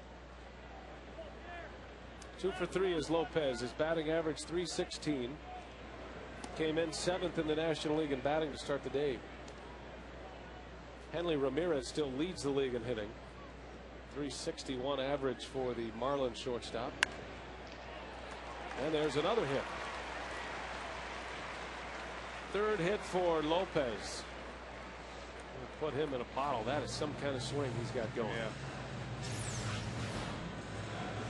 And doesn't really want to pull the baseball, but he gets a pitch that he likes, middle in, he will pull it, just like the one that he hit out of the ballpark in the 3rd inning. But that one right down the middle, and a nice inside out stroke, and shoots it into left. 3 for 4 is Lopez, giving Counsell a chance to hit in the 7th.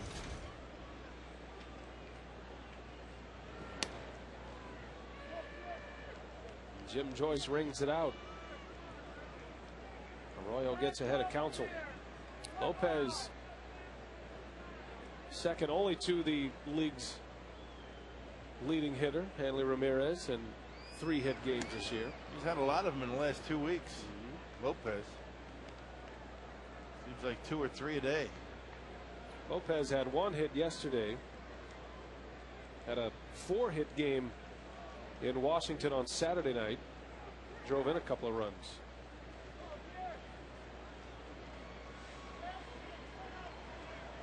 Oh, 0-2 to Counsell.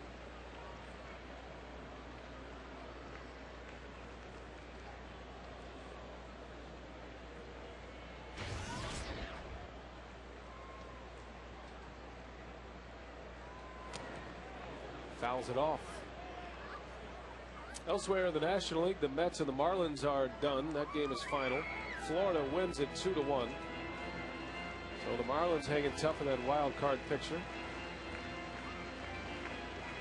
The Nationals all over the Cubs, 12-5. Washington had a 6-run inning tonight against the Cubs in the in the 5th inning. Carlos Zambrano went deep in that ball game, but that's about the only thing he did well tonight. 4th home run for Zambrano. How about that? He is a weapon off the bench. Unfortunately for the Cubs, Zambrano gave up 8 earned runs in 4 1/3. Council rolls one to Giannis, and the inning is over. Another scoreless frame for Bronson Arroyo and his fluffy hair. They go to the 8th.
Separating the Reds from the Brewers a little more.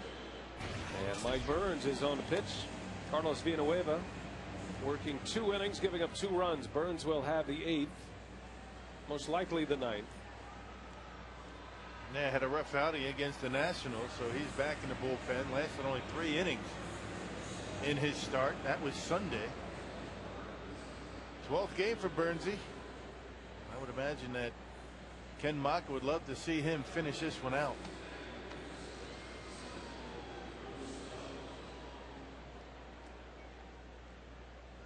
Ken Maka and Willie Randolph talking strategy the rest of the way. 6 runs on 11 Cincinnati hits. And Drew Stubbs ready to lead off. Burns at the top of the Reds order.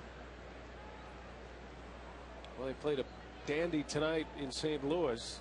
Cardinals won it 1-0.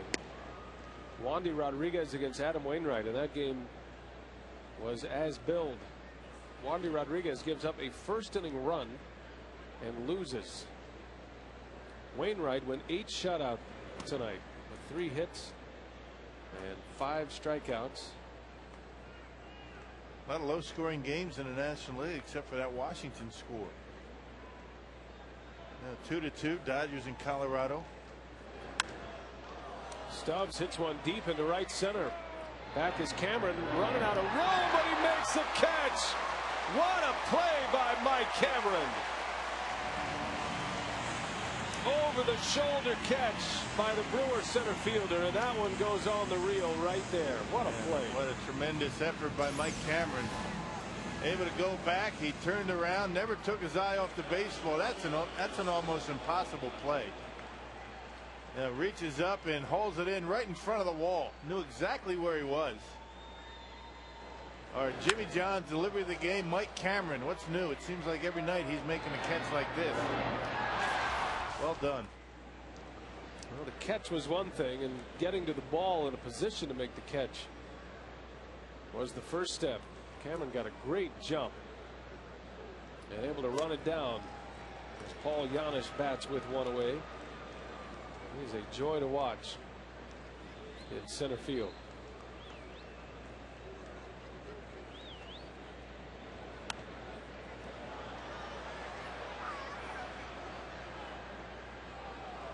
Gets extra bases with just about everybody else out there, but Cameron in center.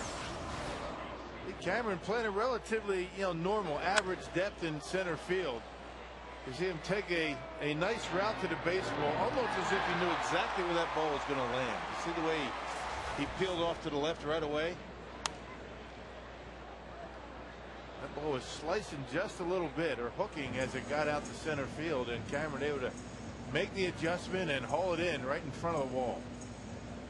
It's all about the first step. You talk to Mike Cameron, he'll tell you he knows if he's going to make the catch after the first step that he makes. Giannis cuts through, and down he goes on strikes. So Burns, 2 up and 2 down, picks up his first strikeout. Good slider, down and away. Giannis tries to hold up and can't.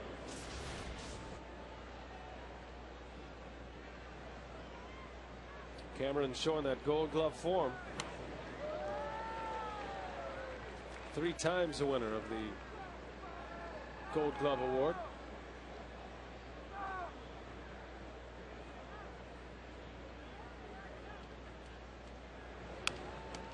There's a line shot caught by Burns. So how about that inning? Some glove work for the Brewers. It started with Cameron's great play in center field, and a 3 up 3 down inning for Mike Burns.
This week, our U.S. Cellular text to vote question has to do with Pete Rose. Should Pete Rose be reinstated and eligible for the Hall of Fame? W for yes, X for no. We want to hear from you this week. We'll keep it going through Sunday, and that's the text code 234234, courtesy of U.S. Cellular.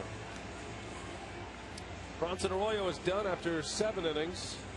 Terrific performance tonight from the Red starter. He goes 7, gives up just 1 run. The Felipe Lopez homer. And 6 hits with a walk and 4 strikeouts for Bronson Arroyo. He also chipped in with a double and 2 sacrifice bunts. And Nick Massett, a hard thrower, has got pretty good numbers out of that Reds bullpen. Massett, and then you have Cordero, a pretty good 1-2 punch out there. A 2.78 ERA for Massett. And Bronson Arroyo now has given up only 8 runs in his last 5 starts. Wow. And an ERA at 2.30 in his last 9 starts since early July. Arroyo has been one of the best, not just in this division, but in all of baseball. That's the way it was last year. Off to a slow start, had a good second half, and doing the same this year.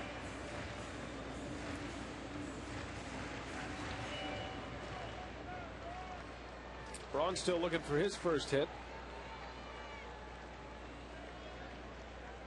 The hard-throwing Nick Massett. Quite a contrast from Arroyo to Massett. Yeah, you got to dial it up pretty quick with this guy on the mound. With Arroyo, you got to wait back.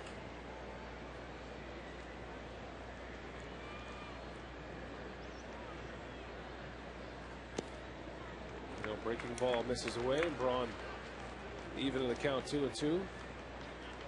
Big contrast in styles and hairdos too. Is that kind of the look you're going to go for tomorrow with DeFelice? I hope not. No, you want a little more to it.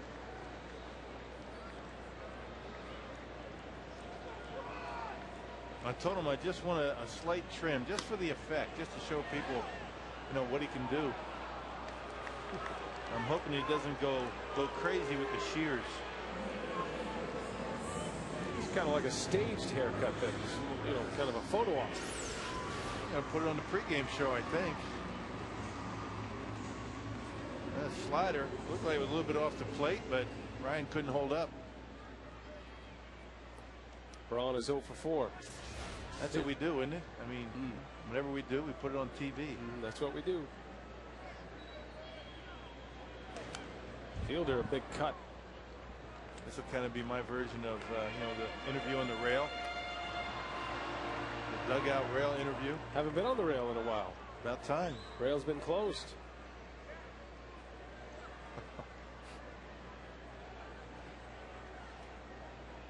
Well, we're looking forward to that, Rock. Tomorrow, Brewers Live pregame. Appointment television. I'll do anything to save a few bucks. When you get right down to it. That's what it comes down to. Well, we'll see if you still think that way tomorrow. So it has to be run by the by the barber himself. I talked to him on the plane yesterday, and he seemed like he was up for it. We'll see what he says after the game. Talking about Mark DeFelice, who cuts everyone's hair. Make sure you throw a little propina in there, okay? Because he doesn't charge people. A little something for the effort. A little what? A little propina. A little tip. Oh.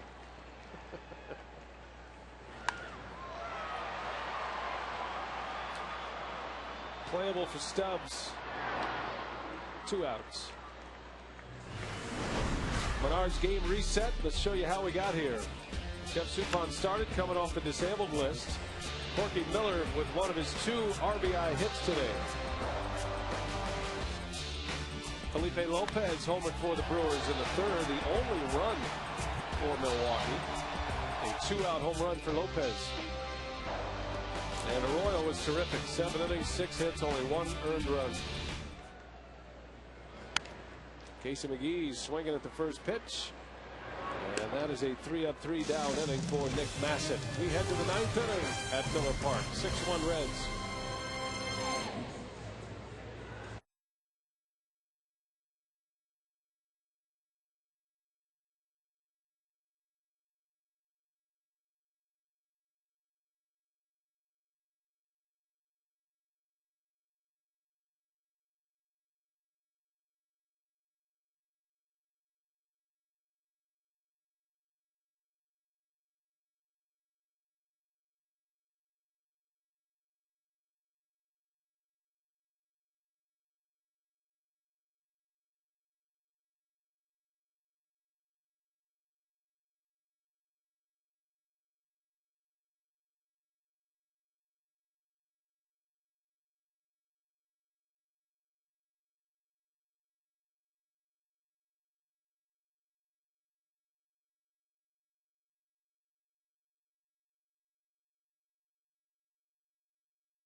teamed up to bring you a fantastic deal. Get one Terrace Reserve ticket to select Brewer games at Miller Park and one reserve bleacher ticket to a Slip Tinder Rattlers game in Appleton, plus a special t-shirt.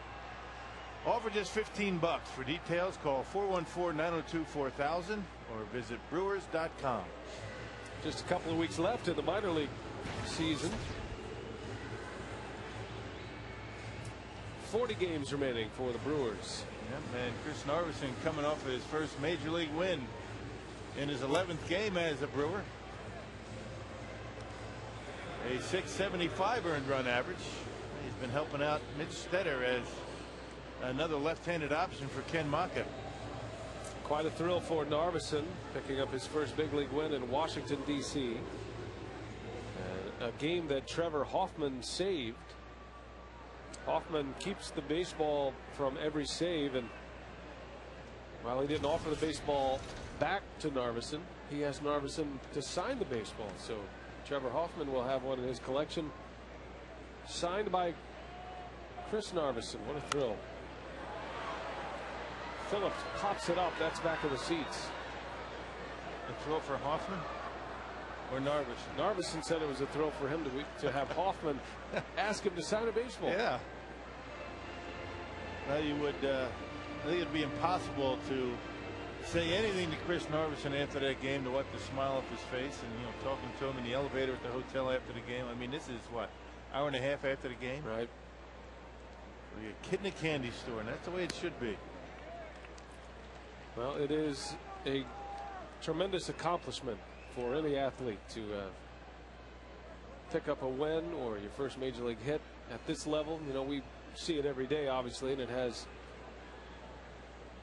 its own relevance with other major leaguers. But when you break through and finally get the first one, especially with a guy like Trevor Hoffman saving your first win, it's got to be all that much more special. Narveson has been at it a long time.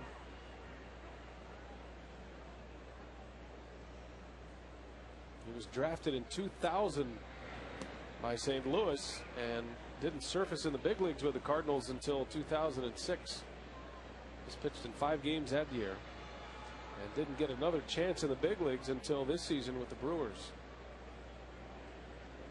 In his 15th career game in the major leagues, he got his first win, and countless minor league games.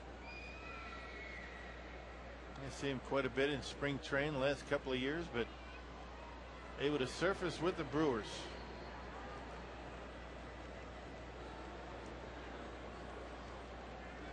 In his 10th season in professional baseball.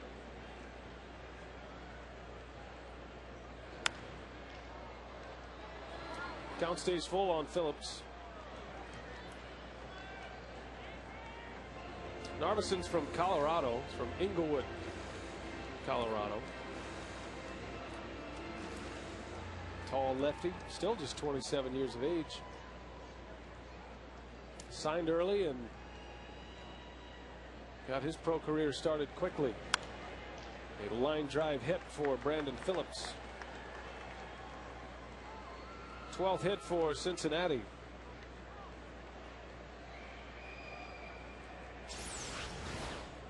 Well, fastball right down the middle. Narveson didn't want to walk him and hits it hard into left field.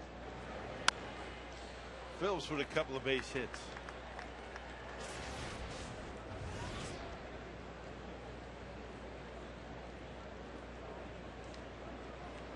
Big series in Colorado starting tonight. Keeping an eye on the Dodgers and the Rockies this evening. 2-2 is the score as that game is in the bottom of the 7th. Colorado 3 back. 3 back in the division. The Rockies are the leaders in the wild card right now. The Giants are 4 back of Colorado in the wild card race.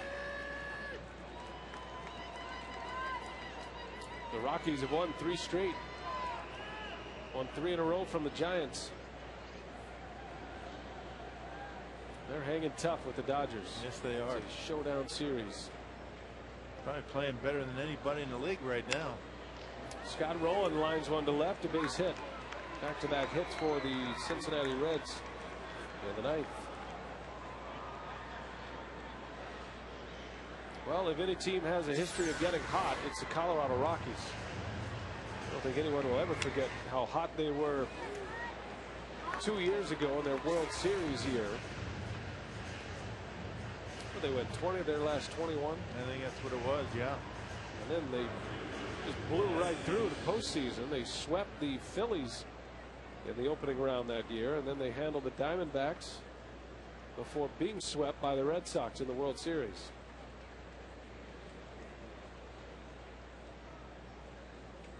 Scott Rowland with a 4-hit game. That's the first 4-hit game this year by Rowland.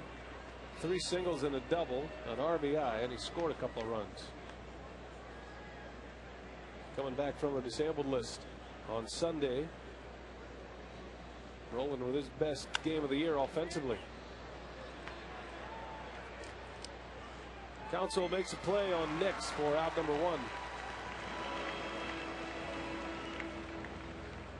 Hard to believe the National League West is the tightest race, not just in the National League, but in all of baseball. I mean, that race looked like it was over at the All-Star break. Yeah, all the other ones were very close. It's been just the opposite. Colorado Rockies are second in the National League all of a sudden in runs scored and homers. Well, they started to hit the home runs. That's what we're looking at. I mean, 2 teams that, you know, really not a whole lot to talk about in that Western Division. You know, during the offseason, everybody was ready to hand that division over to the Dodgers, especially after Ramirez signed, Manny Ramirez. And Ramirez came back from his suspension. The Dodgers still had a 7.5 game lead. Not over yet. Nope. A lot of baseball to be played. And wouldn't that be something? There's a liner. Snap throw to second is off the mark. And no chance at a double play. A good throw, and the Brewers are out of the inning.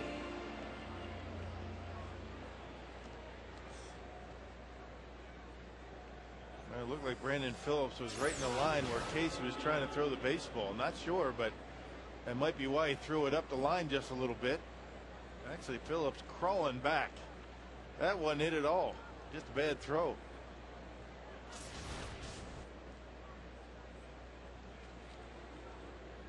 So here's Corky Miller with 2 outs. You think about that Colorado club losing their manager. Glenn Hurdle let go. Jim Tracy taking over and turning things around quickly. The former Dodger manager, former Pirate manager. Since that point, since Tracy took over the Colorado Rockies, they have the best record in the National League. Yeah, playing well. All aspects of the game. Cardinals open the day with an 8-game lead on the Cubs. And the Phillies open the day with a 7-game lead on the Braves. So the tops of the division pretty well accounted for, but a lot of baseball to be played yet. All you have to do is ask Willie Randolph about comfortable leads going into September. Doesn't exist. Yeah, Mets coughed up a couple in back-to-back years. But, you know, of course, don't ask him that. No, don't ask him that. It's just kind of a rhetorical thing. He knows all too well about September struggles. Yeah, you want to get Willie in a bad mood, you go up there and ask him that question. Of course, it wasn't his fault last year. Pretty compelling race going on in the American League as well, the wild card race. And the Texas Rangers with some staying power. Rangers have a 10-5 lead on the Yankees tonight. That's a big showdown series for Texas against the front runner in the East. Texas started the day a game and a half back of the Red Sox. Boston beat the White Sox tonight. The Red Sox won at 6-3. Lance Nix's brother, Jason Nix, homered for Chicago. Jason Bay hit his 28th for Boston. Yeah, no team has won more games at home at this point than the Texas Rangers. The Rangers and the Yankees both with 41 wins at home. And the Yankees, their final at bat in the bottom of the ninth, down 5 runs.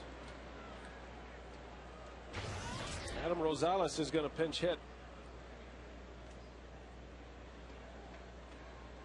Bases loaded, 2 outs for Narveson.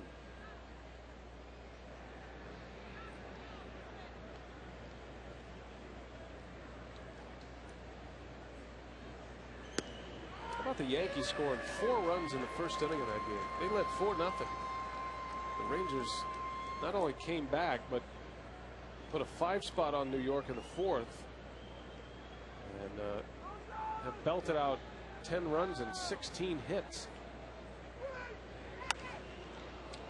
Flare into right. Catalanato's got it. The inning is over. The Reds strand the bases loaded. We go to the bottom of the 9th. Last call for the Brew Crew.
Bottom of the 9th at Miller Park, 6-1. The Reds have the lead.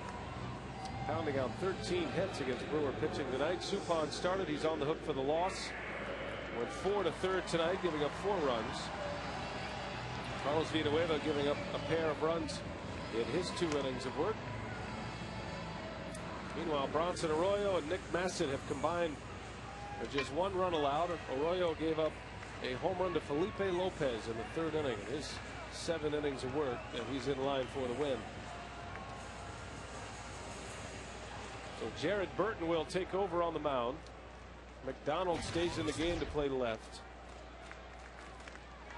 And the hard-throwing Jared Burton replaces the hard-throwing Nick Massett. Reds have plenty of arms in their bullpen, which is why they felt comfortable trading away a couple of them. They traded away David Weathers, of course, to the Brewers, and they traded away Josh Renicky, a good-looking young talent, to the Toronto Blue Jays. He was involved in that Scott Rowland deal.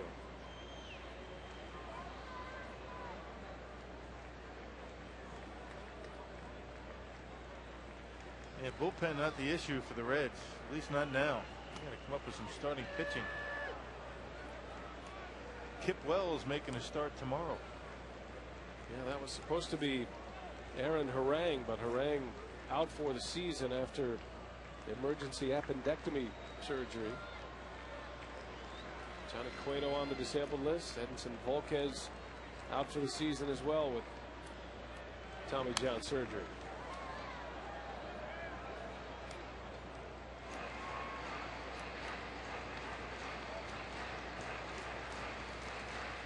Dusty Baker and his Reds 3 outs away from winning back-to-back games for the first time since August 7th.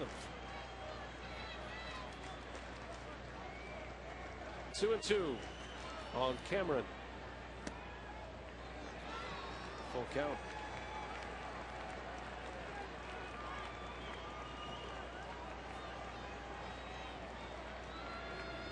Well, to start the year, the Reds on paper had one of the best pitching staffs in the National League. They had great talent in their starting rotation. They had one of the best winning bullpens that you could assemble with Weathers and Arthur Rhodes and Francisco Cordero. I mean, those three guys lock down most opponents when they have a lead late. And then they had these young arms and Massett and Burton coming along. And they were hoping that Homer Bailey would have been further along than he actually is.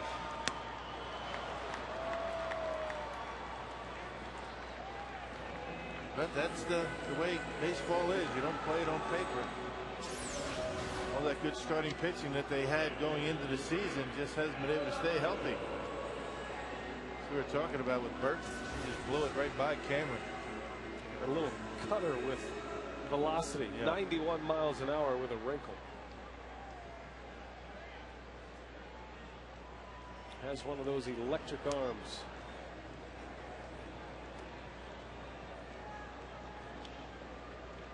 There's Francisco Cordero. Still holds the Brewers' all-time saves record at 44 a couple of seasons ago.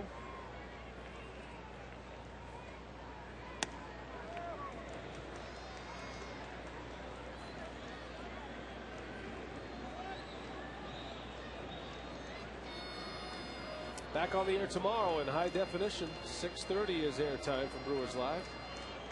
Game 2 of the series. The Brewers will send up Braden Looper against Kip Wells.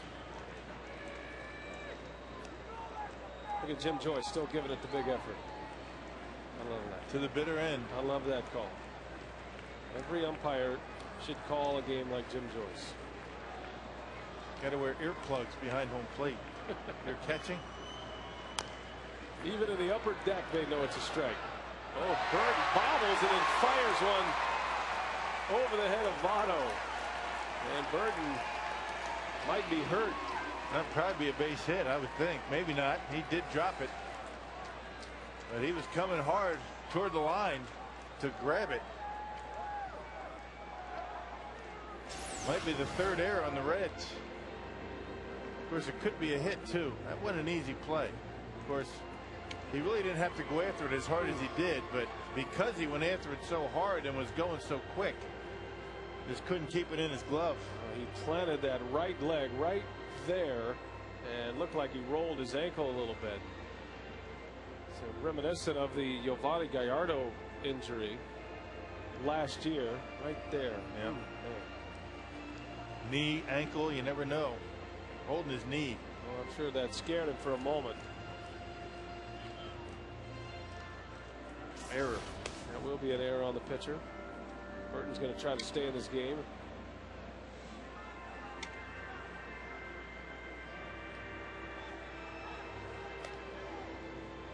One thing about leg injuries in pitchers, especially pitchers with arms like Burton, any kind of tweak at all, and you have to pay close attention because you don't want a pitcher up there trying to protect a leg injury and injuring his arm.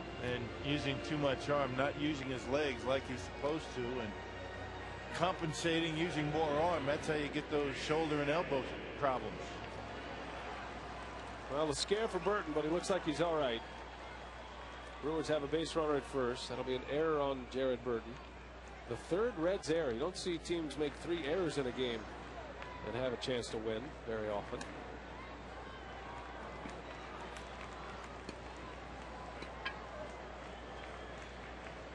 The Reds athletic trainers keeping a close eye on Burton.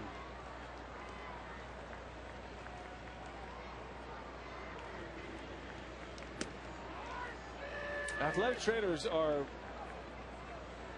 perfectionists at body language. You know, they watch these guys every single day, and anything that deviates from the norm, they'll know it right away. Tough to hide it. Jason Kendall sends one to deep left field. That one is going to be over the head of McDonald. Catalanotto racing around third. He's going to try to score. The throw comes in, and it's not in time. Oh, man, close play. As Corky Miller put the deke on Catalanato, it almost got him an out. I'd say that Paul Giannis has a hose over there at shortstop. He really does. And Corky Miller just stood there as if the ball wasn't coming. And they almost got him at home plate. Boy, that would have been a disaster, being thrown out down by 5 runs. But Jason Kendall gets a fastball straight as an arrow right down the middle. They were shading him around toward left center. And watch his throw by Giannis. I tell you, if he catches that baseball, it would have been very interesting as to what Jim Joyce would have called. Well, he had him. Problem was Catalanato depends on the hitters coming up. In this case, Mike Rivera, to give him some kind of sign. Rivera didn't tell him to slide or anything else, and Catalanato thought the play was over. Must not have been watching our on-field instructional last homestand. We covered that. The responsibility of the on-deck hitter on a play at the plate.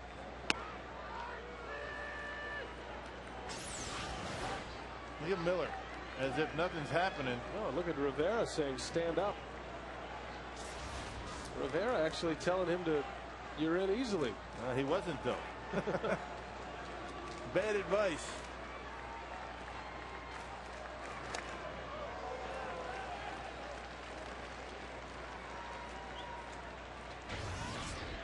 I'd like to see Giannis and Escobar in a throwing contest. A velocity contest. I put JJ's arm in there. Oh, sure. Absolutely. Giannis has one of those Tulowitzki kind of arms. You know? I mean, it's over the top. Right.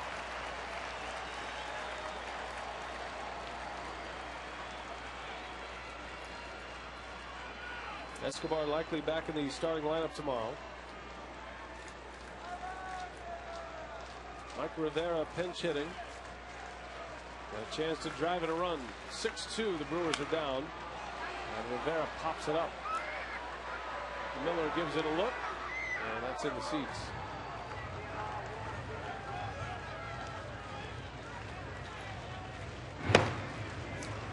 Well, the Brewers accomplished goal number 1. Get the late bullpen active for Cincinnati. Arthur Rhodes is the lefty. The closer is Cordero.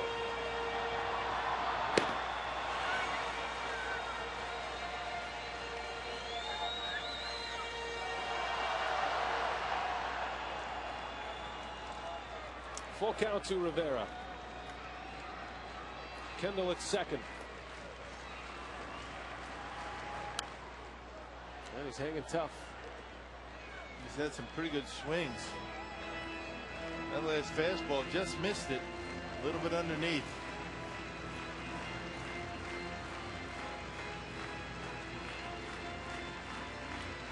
Yesterday, the Brewers scored 6 runs in the 6th inning against Washington.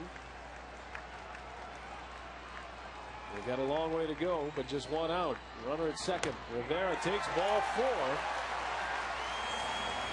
And this one is getting interesting again. Rivera walks back to the top of the order now with 2 on. You got Lopez due up. Lopez has 3 hits tonight. And back in the 3rd inning, he belted his 8th home run of the year. Well, Arthur Rhodes getting loose. I would imagine that Dusty Baker would either go to his closer. It is a save situation right here for Cordero. A couple of men on, up by 4 runs. Well, it's probably going to be Cordero, I would imagine. Why not? Not sure why they got Rhodes up. All starts with a Jared Burton error. He was ready to give the ball to Dusty Baker. Now finally Baker makes a call to the bullpen. It's going to be the lefty. That's a surprise. So they'll turn Lopez around. And we'll take a timeout. Brewers getting something going here with 2 on in the 9th.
Double, 2 on, and the top of the order coming up.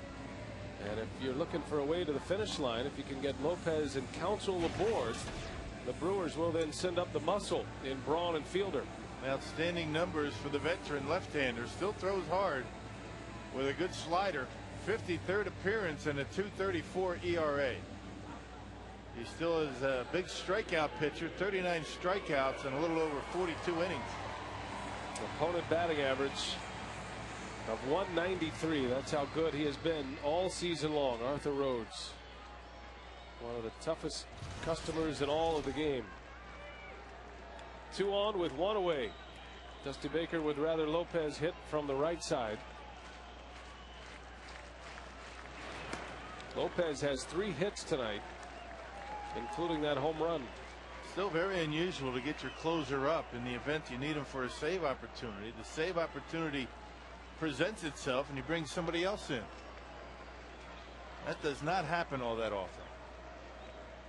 Once you get your closer hot and ready to go, you usually bring him in. Back up the middle, off the glove of Rhodes, and everybody's going to be safe. And looky here, the Brewers are going to bring the tying run to the plate. A base hit for Lopez, his 4th of the game. His 4th 4-hit game this year. And the Brewers have a shot at it. Well, he threw the glove up there and thinking he was going to be able to turn a double play. But knocks it down, but everybody's safe.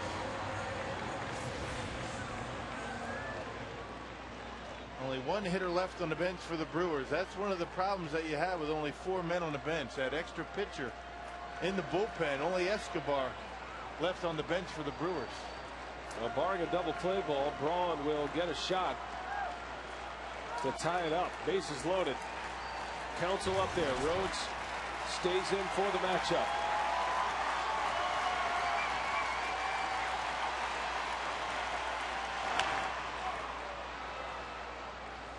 Rhodes still has good velocity. 91-mile-an-hour fastball. Got it by Counsell.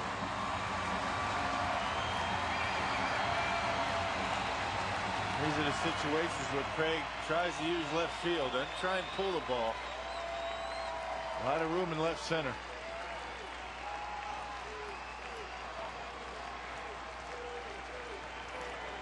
Kendall, Rivera, and Lopez on the bags. The tying run is at the plate. A run is in here in the ninth. And Corky Miller on his way to the mound to talk it over with Rhodes. Remember, Miller just arriving to the Reds from AAA Louisville. Hoffman just in case.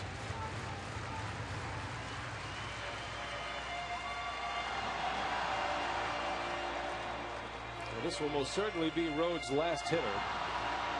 But Dusty Baker has his closer in the bullpen with the tying run at the plate. Not something you see very often, and he's a good one.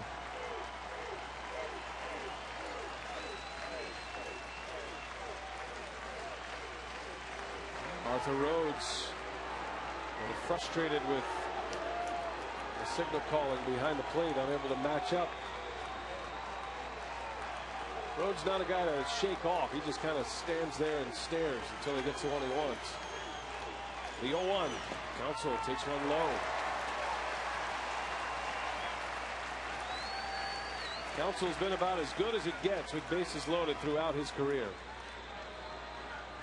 But still looking for his first hit of the season with bases loaded in 09. Ball and strike. 2-1. That's been all fastballs by Rhodes. You got to figure he's going to throw one right now. Doesn't want to get down to count 3-1. Counsell can handle the fastball. 2-1 pitch. Misses away. 3 balls and a strike.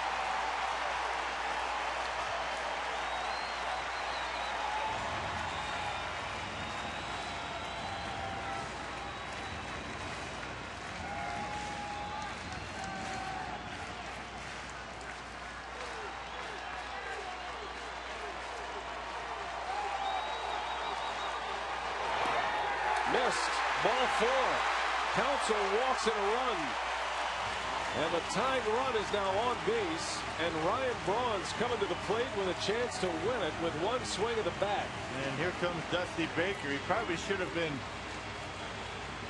called on Cordero 2 hitters ago. That's his closer. I have no idea why he didn't bring him in. And because he didn't, now the tying run at first base.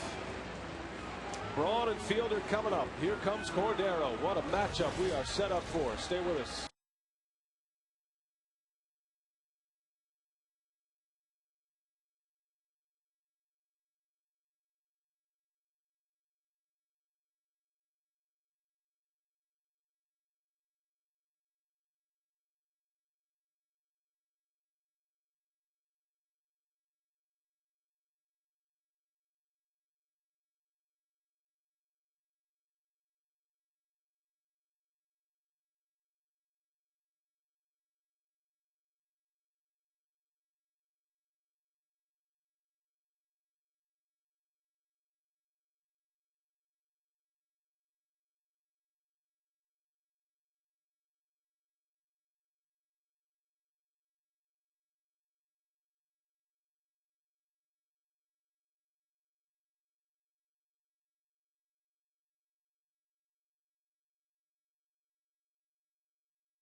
And 1 out, and the Reds have their closer on the mound. Finally, Francisco Cordero takes over for Arthur Rhodes.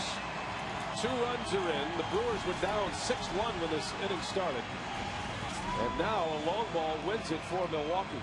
Yeah, tremendous numbers for Cordero. 40 strikeouts in 49 innings. He's only blown 1 save out of 27 opportunities, and he's only allowed 2 home runs. Home run wins a game for the Brewers, and the best 1-2 punch in baseball coming up. Barring a double play, it'll be Braun and Fielder against Cordero.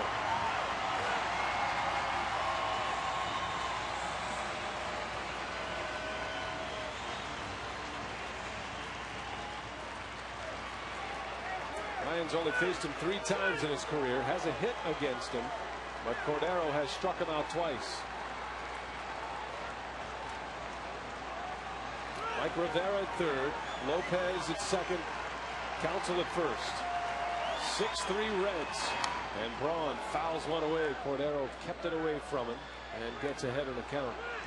That's ordinarily what he's going to do. He works the outside corner with a fastball and a slider. And both of them very good pitches.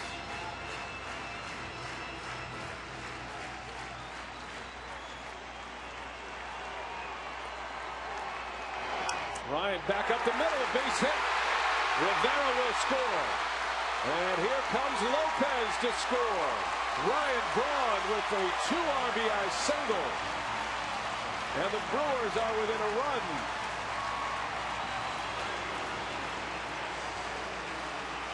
Boy, a mistake right down the middle. Looked like a slider just spun up there.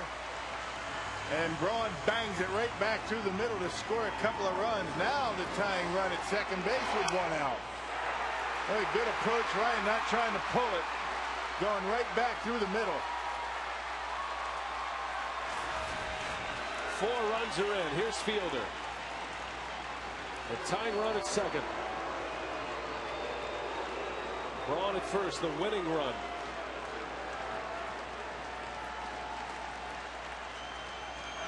And Prince shoots one the other way. Here comes Council, and he'll be held around third as the throw is a good one to the plate. A good idea. He would have been out by plenty. Bases are loaded. Fielder singles to left, actually hit it too hard. Counsell unable to score, but he is at third base with just one out. A bullet. An absolute bullet. I think Craig got a late break because he wasn't sure that ball was going to be caught at short. Craig's trying to windmill him around, but it was a good decision by Brad Fisher to hold him up. Here we go. Casey McGee steps in. Hit a grand slam earlier this year.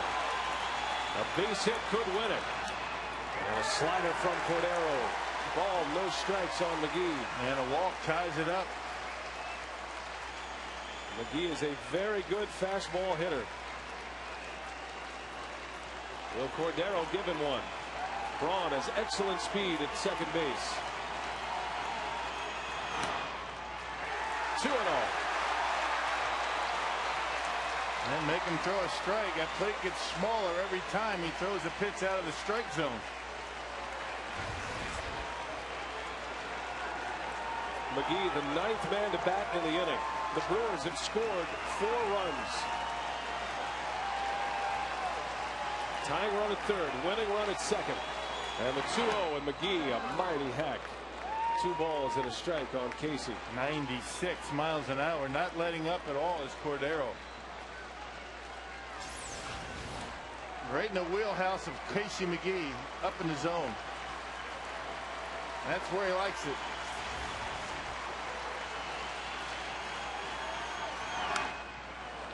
Fouls it away. 97 from Cordero, and McGee was late, and it's 2-2. Counsell will be heads up. Breaking pitch in the dirt. If it gets to the screen, he'll be on the move. He's only thrown 1 slider.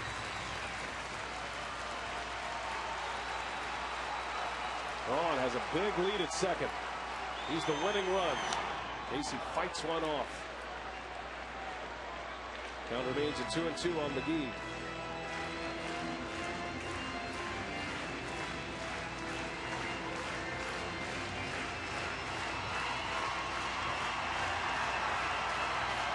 All 3 Reds outfielders have very good arms.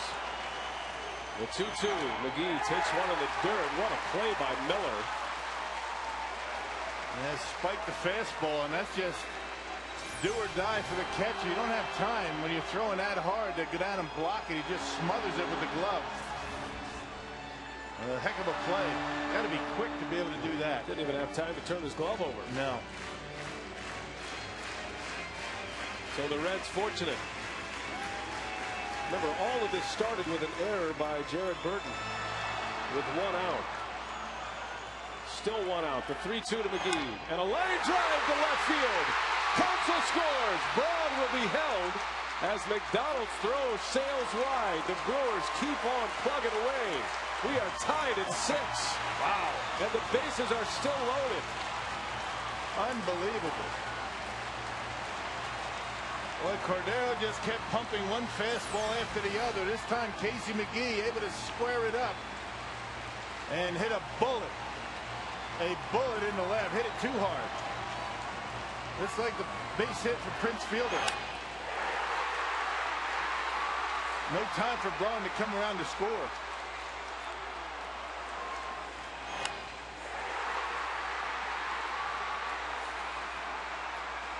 This didn't appear that Francisco Cordero wanted to throw that slider in that situation. He went all fastballs, and the more fastballs that you see up there, particularly as many as Casey saw, the better chance you have of squaring one up, and he did. Cordero blows a save. 8 consecutive batters have reached. The Reds got the first out in this 9th inning. Jared Burton struck out Mike Cameron. And here's Cameron again, batting for the 2nd time of the night with a chance to win it. All tied at 6. Well, that one almost got away from Miller.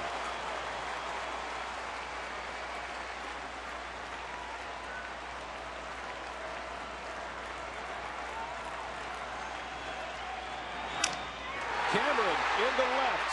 Here comes Braun to tag. The throw from McDonald to the plate. Braun is going to be out at home. A double play to end the 9th inning. And we are headed for extras. A perfect throw from McDonald. The Brewers get 5, and we're going to extra frames.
And the Brewers end up pushing into extra innings, but how about 5 runs on 5 hits, and doing it against Francisco Cordero at the end to tie it up.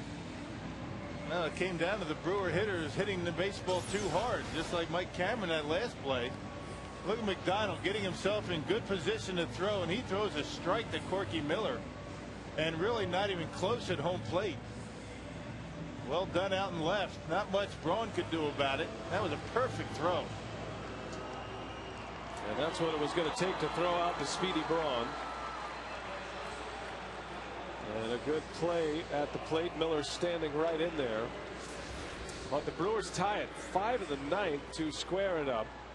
And Trevor Hoffman is going to be on the pitch for Milwaukee as Craig Counsell will move over to second base. Escobar enters the game at shortstop. Well, the Brewers out of utility players now. Everybody on the bench for the Brewers has been used. Trevor Hoffman in for the 39th time, and Ken Maka hoping he can put up a scoreless inning and get the Brewer bats in there and get the swinging again. I still can't believe Dusty Baker went with Arthur Rhodes in that situation. It was a safe situation with the top of the order coming up, and didn't bring in his closer. And then also kept the Rhodes in the game to face Counsell. Counsell represented the tying run. You rarely see that. It's almost an automatic for a manager to bring in a closer, not just in a save situation, but when the tying run is at the plate. And we'll see if Hoffman can get through it. McGee picks it up. Good throw. Good play by Casey McGee. Boy, how much momentum is on that Brewer side right now. Well, the Brewers pretty much sleepwalking offensively through this game. All of a sudden getting some life with that error by Burton with 1 out in the 9th. And a good play by Casey McGee. Casey had the tying hit in the 9th inning. Playing even with the bag, just in case they were going to drop down a bunt. A bouncer past McGee, a base hit. So Giannis singles to left, and the Reds with a base runner.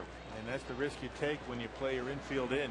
When your third baseman is in, even with the bag and guarding the line, a little bit easier for that hitter to bang one through the hole. Giannis has 2 hits, on base 3 times. Well, the Brewers come off the deck. They score 5 in the 9th. Bring 8 consecutive batters reaching base with 1 out.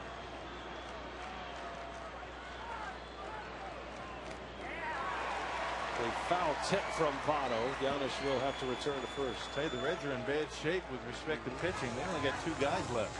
They have 2 pitchers. The Brewers have no position players remaining. which is a better position to be in.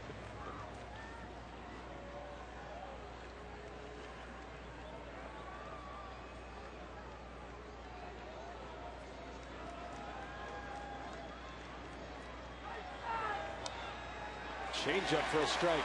0-2. Well, the Brewers in the bottom of the 10th inning will have Catalanotto, Kendall, and then Escobar, which will be 7, 8, and 9 in their order after the double switch. I assume it's a double switch. Could have been straight up, I guess. As Cameron eases back. And he's got it for out number 2. Votto sends Cameron deep to center field. 2 gone in the inning. And Brandon Phillips coming up. Votto hit that baseball pretty well. Cameron just kept going back further and further and able to haul it in front of the wall.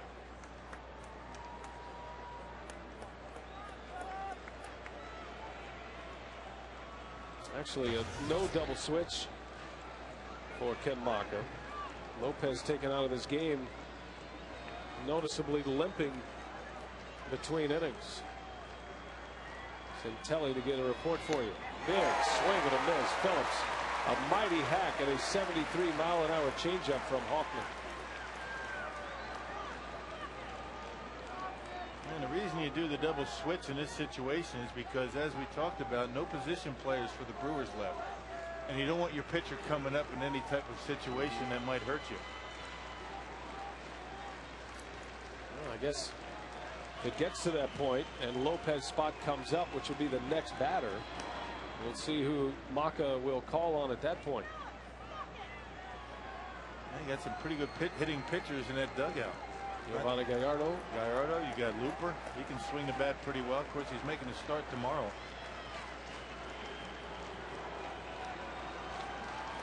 Brewers will deal with that when they get there. Right now, trying to get through this 10th inning. Phillips pops it up and out of play in the seats.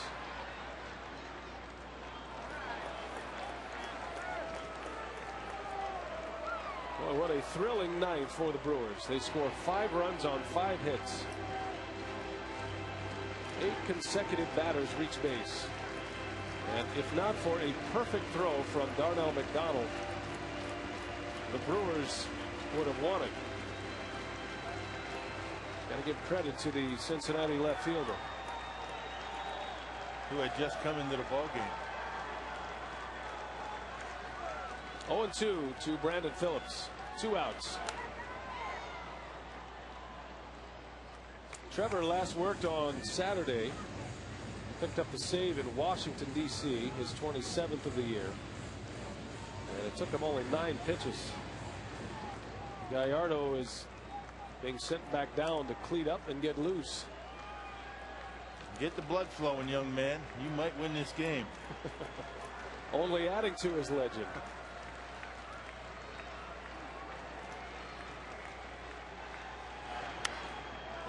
Into center. Pretty well hit. Cameron with room, however. And here we go. All tied. Bottom of the 10th coming up. Brewers a chance to win it.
A big comeback in front of Brewers in the ninth inning. 5 runs in all to tie the game. 6-6 as we head to the bottom of the 10th inning. But unfortunately, a bit of bad news to report on. Felipe Lopez, when he scored, he started holding his hamstring, something he's had a problem with in the past. He immediately went up the tunnel, but came back down to try to stretch it out and hopefully support his teammates. But he was unable to remain in the game as Alcides Escobar move over to shortstop and Craig Counsell move over to second. So we'll keep an eye on that, but it seems like he may have re-aggravated that hamstring. So we'll definitely give you more once we find out more, guys. All right, thanks, Telly. So that is a situation for Ken Maka as we head to the bottom of the 10th inning. The new pitcher is Carlos Fisher. The Brewers hang only the second blown save of the year on Francisco Cordero. Fisher takes over. The Reds have just 2 pitchers remaining. Catalanotto leads off. And a bouncer over to Phillips at second. An easy out to start this 11th inning. Excuse me, this 10th inning.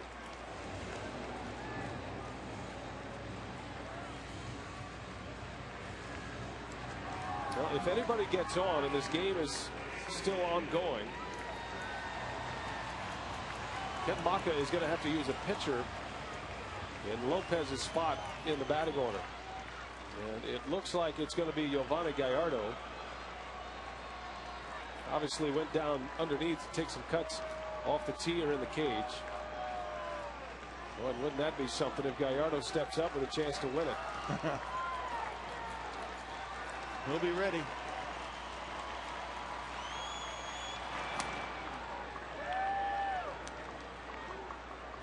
Kendall had the double and the RBI that started the scoring in the 9th. 5 runs come in, and the Brewers tie the score. Kendall lofts one to center, playable for Stubbs. And 2 up and 2 down.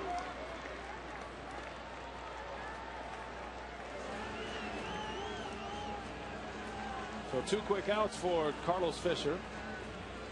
And here is Alcides Escobar.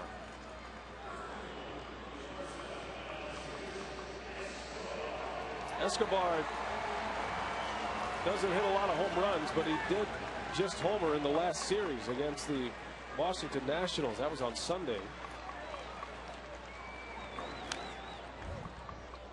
Might be a time to try and jerk one out of here. Looks like he did. And there's Gallardo on deck. I tell you, Escobar can take a healthy hat. He doesn't get cheated up there. Got his first career major league home run Sunday afternoon against Craig Stammen. Pulled it down the left field line. Curveball over his head. I think you'd like to see if Escobar can reach base. He has great speed and a threat to steal and get himself in scoring position.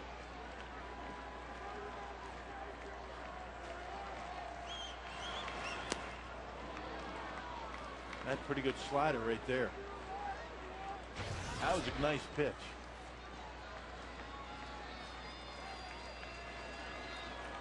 Well, the Reds look like they had this one in the bag. 2 outs away, a 6-1 lead. Brewers score 5 runs and tie it before they're able to get the second out of the inning.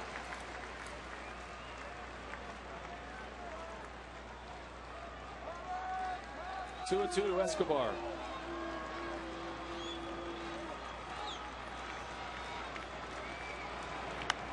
A little flare to right, falling fast. Nix lays out and makes the catch. What a play by Lance Nix. A dangerous play. Boy, that ball gets by him. No telling how long Escobar is going to be able to run. Instead, it's a 1-2-3 inning. And we head to the 11th at Miller Park.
Well, if you turn the TV and you're back with us, you missed all the action, or at least most of it. The Brewers score 5 runs, all with 1 out in the 9th inning. And they hang only the 2nd blown save of the year on Francisco Cordero. Tie the game of the 9th, and here we go to the 11th as Todd Coffey comes in to pitch. The former Red matching up against his old mates. Well, 5 pitchers, including Coffey, remain in that Brewer bullpen. For Dusty Baker, according to my scorecard, they got 1 left. That's that lefty Daniel Herrera, unless they bring somebody. Maybe Kip Wells, who's supposed to start tomorrow. Who knows? I don't know. But Todd Coffey, not a bad option in the 10th. Been throwing the baseball very well. Didn't have to use him yesterday after using him back-to-back days in Washington. Well, no matter what happens, the Brewers are going to call on Giovanni Gallardo to lead off in the bottom of this inning. The Brewers are out of position players, with the 2 injured pitchers coming back, Dave Bush and Jeff Suppan. Ken Maka, Chris Bosio choosing to go with an extra reliever. So they'll take their chances with pitchers swinging the bat the rest of the way. So who's going to outlast the other?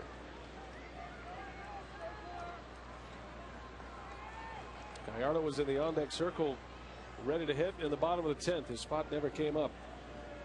That spot is due to lead off in the bottom of this inning. And Rowland slightly off the end of the bat. Braun with room, and he's got it for out number 1. Coffey retires Scott Rowland, who has a 4-hit game, for out number 1.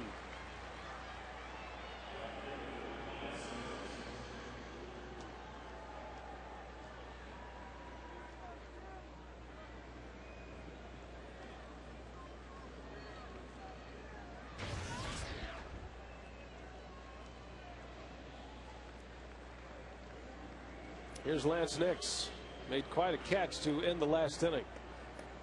A high risk, high reward catch for Nix. Yeah, that was a big chance that he took. Probably wouldn't have been able to circle the bases, but that ball get by him. I mean, that's easy at triple. 2 outs, nobody on. This is not a play that is recommended. I mean, you play it safe there. You'll give up the single. You've got a pitcher coming up. And if that ball gets by him, you got big trouble. You got big problems. Oh, Escobar at his great speed. But Nix makes the play and sends it to the 11th. Now he's down 0-2 on Coffey.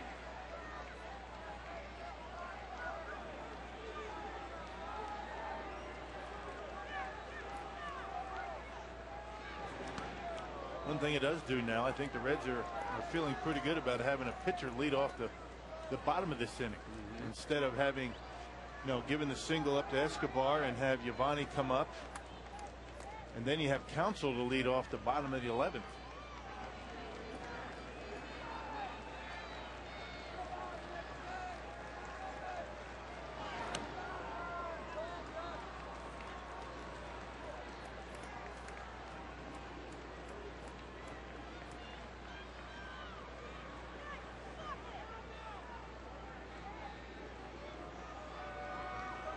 Hoffman worked a scoreless 10th inning.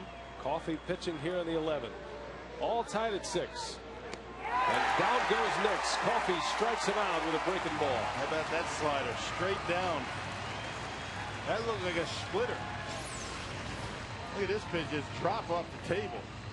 Man. I don't see many Coffey sliders do that.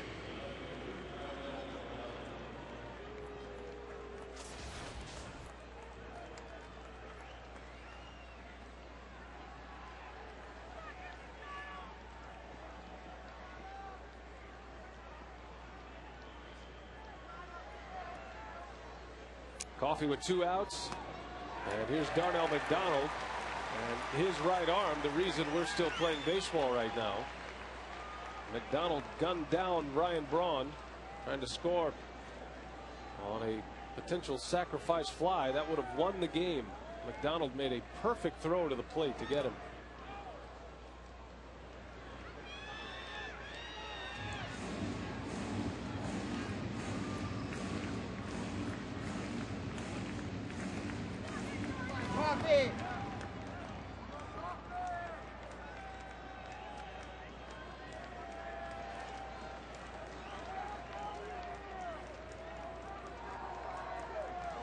Coffee deals it, and it's a little bit away.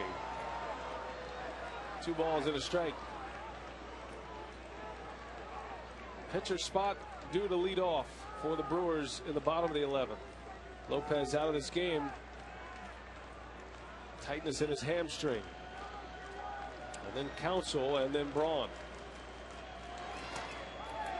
And Coffey trying to get it there, all tied at 6. Now, Ken Maka is going to have an interesting decision. I mean, Coffey can give you multiple innings, but I think if you get out of this inning without a run scoring, you got to send up somebody that you feel has the best chance of getting on base.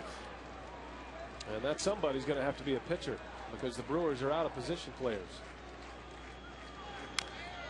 And if you're thinking along those lines and not, thinking about having to play the 12th, I think that Todd Coffey's not the guy you want to send to the plate. I think Maka's thinking about sending Gallardo up there to hit one out and just add to his legend. He's hit 2 home runs this year. These are the things that come back to bite you. You make the decision to go to 13 pitchers, and look what happens first day. Full count. Count stays at 3-2. McDonald had a good hack. Game of baseball keeps you honest, doesn't it? You try and roll the dice. You try and play with a short bench, and it doesn't take long. Coffey, the 7th pitcher used tonight. Some kind of comeback here at Miller Park. The Brewers score 5 in the 9th with 1 out to tie it up. And here we are in the 11th. And McDonald hanging tough.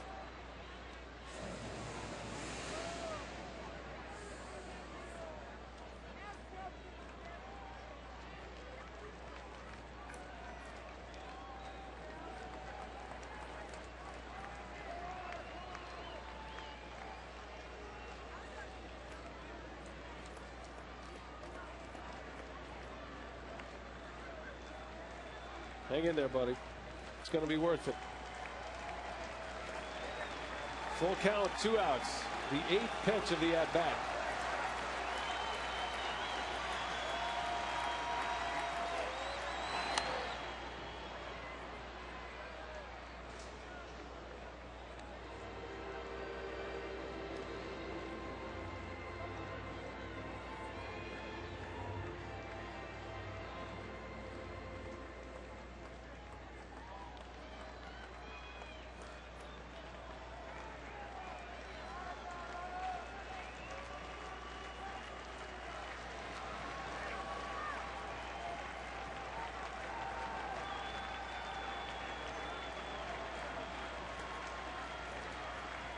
Full count, 2 outs. The 9th pitch of the at-bat coming. Coffey deals, and a bouncer. Escobar flags it down, knocks it down, but no chance at an out as McDonald is safe on an infield hit, and a well-earned infield hit at that for Darnell McDonald. Yeah, he battled, didn't he? Coffey threw him a couple of good sliders and a good fastball down in the zone. McDonald went down and got it. And even had Escobar been able to come up with it, wouldn't have had a play. Well, that sends up Corky Miller. Miller has 2 hits and 2 RBIs in this game. The Reds had a 6-1 lead with 1 out in the 9th. But the Brewers managed to tie it up.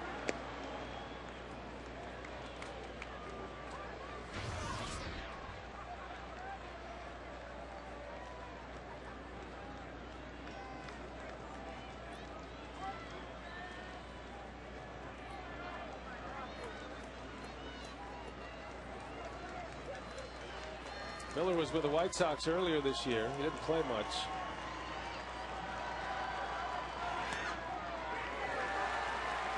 And Cincinnati just calling him up from Louisville over the weekend. And Ryan Hannigan on the disabled list with a concussion.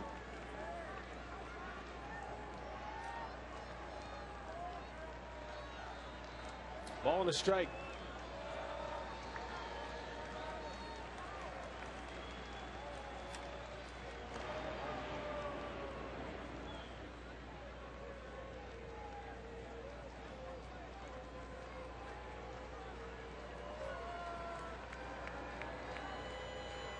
Coffey, the 7th Brewer pitcher.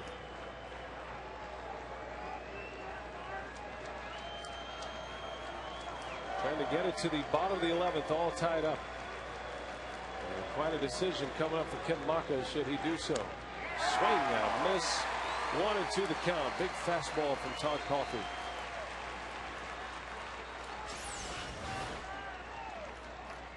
I just couldn't catch up with that high fastball.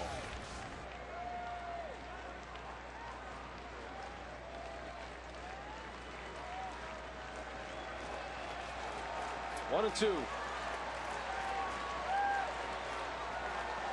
Go ahead and run it first at McDonald. He has great speed. And Miller fouls it away. Excuse me, Happ. You know, one of the considerations that Ken Maka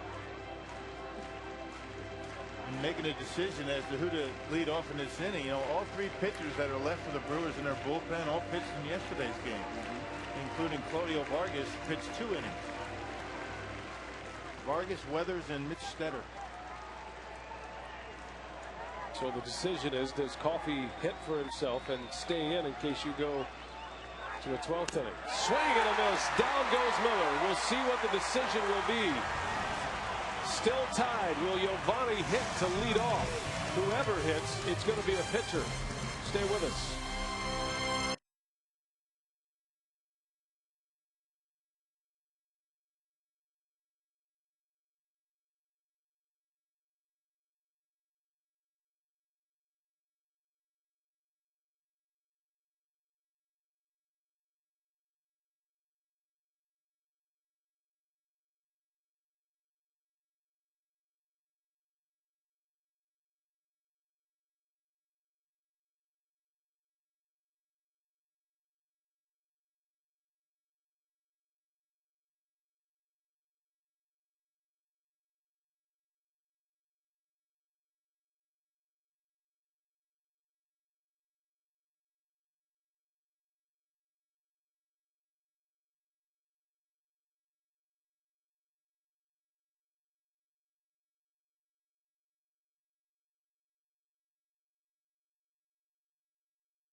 And if you're just joining us, here's how we got here. 6-1, the Reds had the lead. That error set up this double.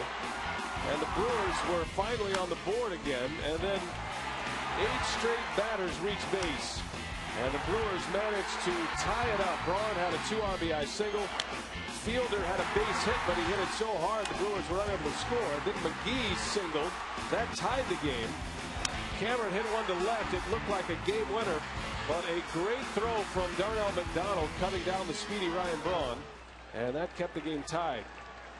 So here we are at the bottom of the 11th. And Todd Coffey will stand in there and hit for himself. And Rock, the decision made to go with Coffey. Obviously, if this game goes to a 12th inning, Maka needs the pitching. Right. As we mentioned, the more you think about it, and these are the things that the manager has to take into consideration.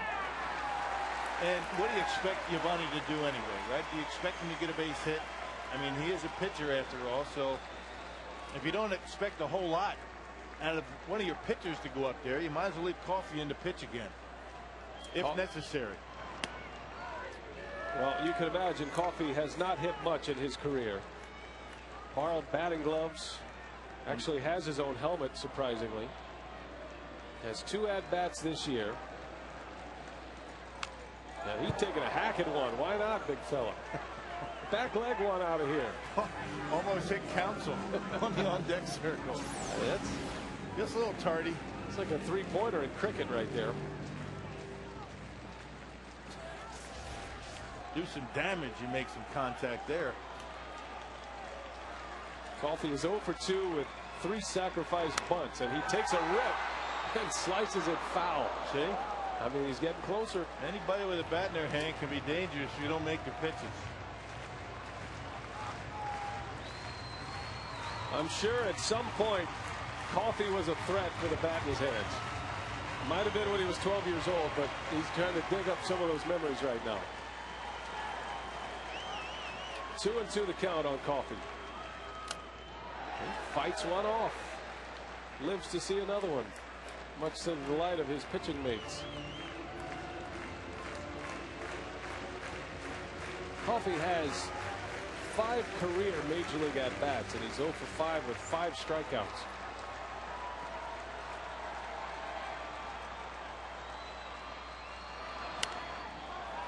Popped him up. And 1 out, but a good battle.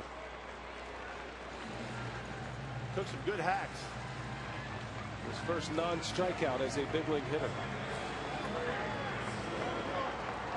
That's good effort. And now the Brewers get to the business end of it with 1 away. Counsell will try to get it started. Ryan Braun is on deck. This is how it started in the 9th. Reds had a 6-1 lead with 1 away and nobody on base. And then an error by Jared Burton kicked off a 5-run, 5-hit rally to tie the game. If anybody gets on, Fielder will hit.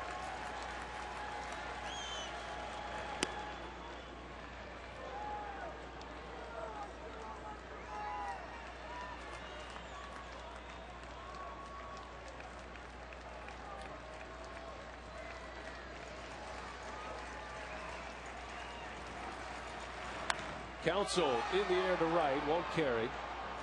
Lance Nix makes the catch for out number 2. And here comes Ryan Braun with 2 away.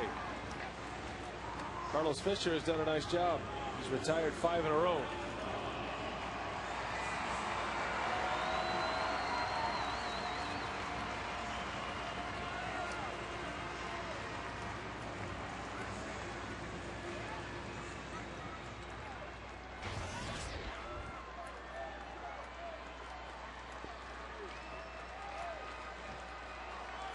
Braun drove in a pair of runs off Cordero in the 9th inning.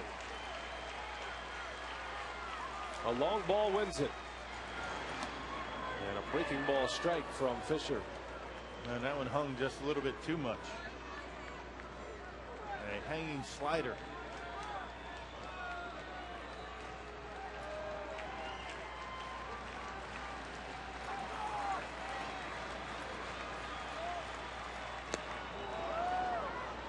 Oh, 2 to Braun. Good slider that time.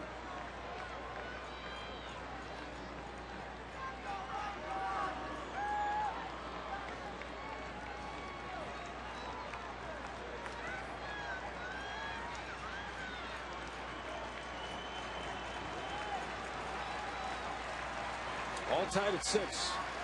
Braun down 0-2 here in the 11th. And Ryan strikes out. Fisher impressive. 6 up, 6 down. And the side retired. We head to the 12th inning at Miller Park.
A lot of free baseball tonight, and the Brewers glad to have it. They score 5 in the 9th inning to tie it, and here we go to the 12th.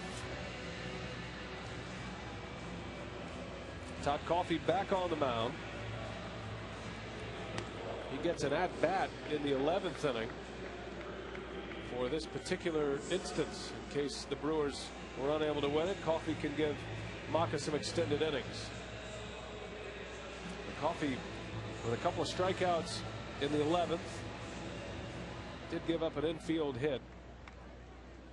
And he'll face a pinch hitter. Drew Sutton is going to come on to hit Rock in the pitcher spot in the 12th. And then the top of the order will follow. Well, still 3 more players left on the bench. A couple of right-handed hitters and a left-handed hitter. An infielder named Kevin Barker, but not the Kevin Barker that used to play for the Brewers. Meanwhile, the Brewers are out of position players. We have just been informed by members of the Reds broadcast team that Micah Owings, a starting pitcher, is down in the bullpen and would possibly be available tonight. So add him to the list along with Daniel Herrera, a lefty. Owings was scheduled to pitch on Thursday against Dave Bush. So Coffey trying to get it to the bottom of the 12th, still tied. Drew Sutton pinch hitting for Cincinnati. Sutton this year 7 for 42 at the plate, a 167 average.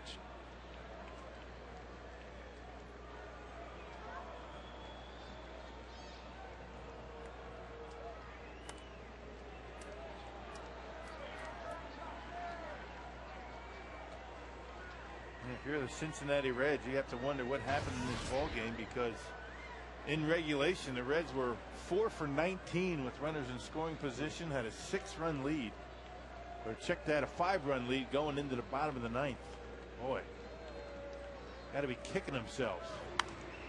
Well, you think about how many base runners the Reds left on early in this game. They left 9 runners on base in the first 5 innings. There was plenty of opportunities at a knockout punch, but they kept the Brewers around, and Milwaukee comes up with another big inning. The Crew with a 6-run inning yesterday against Washington, and 5 runs and 10 batters to the plate in the 9th here tonight. They're trying to cap off one of the most thrilling victories of the year if they can finish.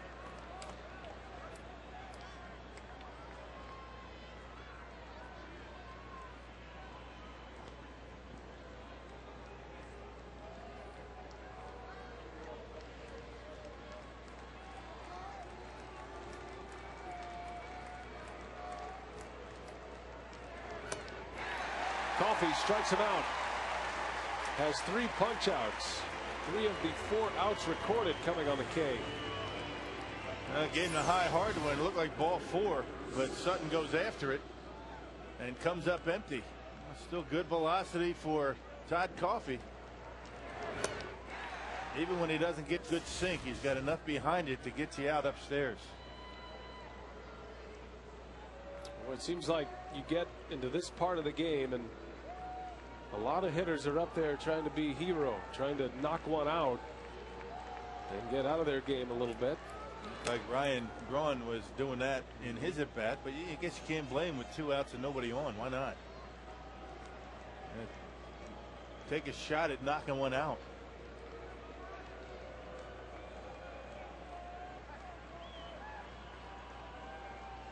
Top of the order, Drew Stubbs at the plate. His 7th plate appearance. Cameron got a late break, has to charge a little bit, makes the play for out number 2. 2 up, 2 down for Coffey. 7th plate appearance for Stubbs. He's 1 for 6 tonight with a walk. And 2 outs for Paul Janisch.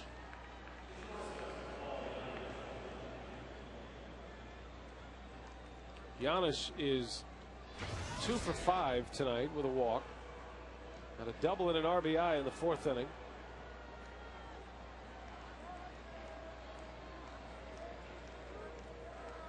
Joey Votto is on deck. Coffey buzzes the tower as he sends Janisch to the dirt.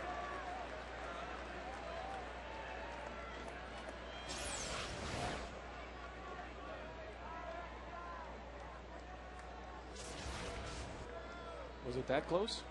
I think he was leaning. We got a diver. Broke his bat. And when your first move is toward the outside corner, pitches like that look like they're going to come and get a piece of you, even when they're not that close. Not to say that wasn't close. It did look like it was coming at him, but it makes it a lot more difficult to get out of the way on a pitch that's way off the inside corner when you're leaning out over the plate.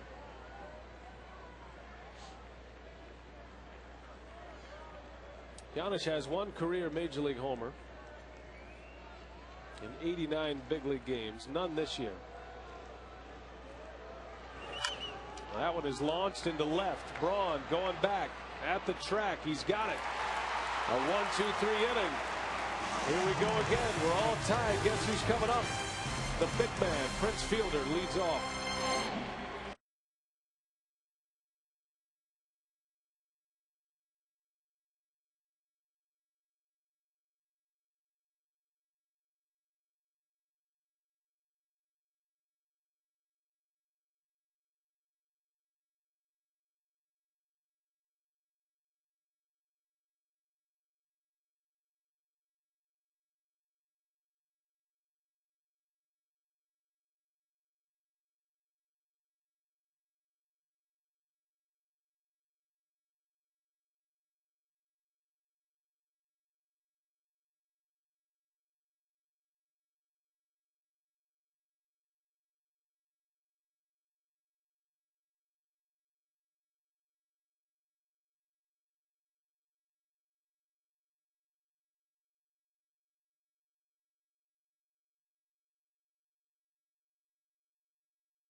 You know what? You hang around long enough, you get a bonus sausage race. And we tip our hat to all of these fans still here at the ballpark and all of you still watching. Yep, not even the sausage go home early, right? No, this is fun, man. If you're going to stay this late, you might as well win. That's right. Milwaukee scores 5 in the ninth to tie it. Down 6-1 with 1 out, and they come back and tie it up. And Prince Fielder is ready to lead off for the Brewers here on the 12th. We take you back to June 27th, and it was Prince Fielder who walked off for the Brewers and played at Corey Hart. That was against the Giants.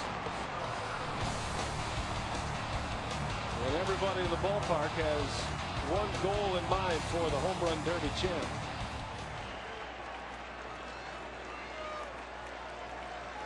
Daniel Ray Herrera is on the pitch.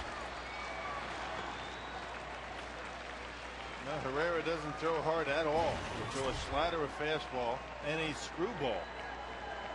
In his 56 game outstanding numbers, that proves you don't have to throw hard to be successful at the big league level. This had to be smart and put the ball where you want it. Ball's behind Fielder. Fielder, McGee, and Cameron. Brewers need a run to win it. And what a comeback victory it would be if Milwaukee can finish it off.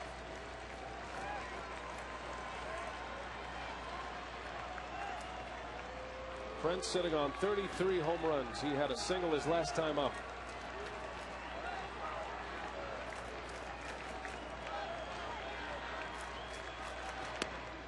There's a strike right on the outside corner. 84 miles an hour with a fastball. All of 5'6", 165. I dispute the 165. I'll dispute the 5'6". You dispute that he's from Texas? No, he's from West Texas. Odessa. Football country.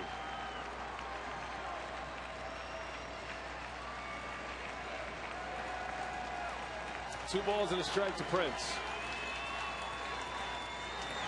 Oh, Fielder had a huge cut. 2-2.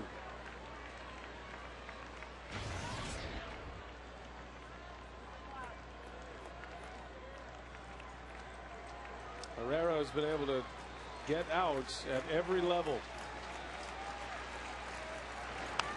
Right off the end of the bat, Roland makes the play for out number 1.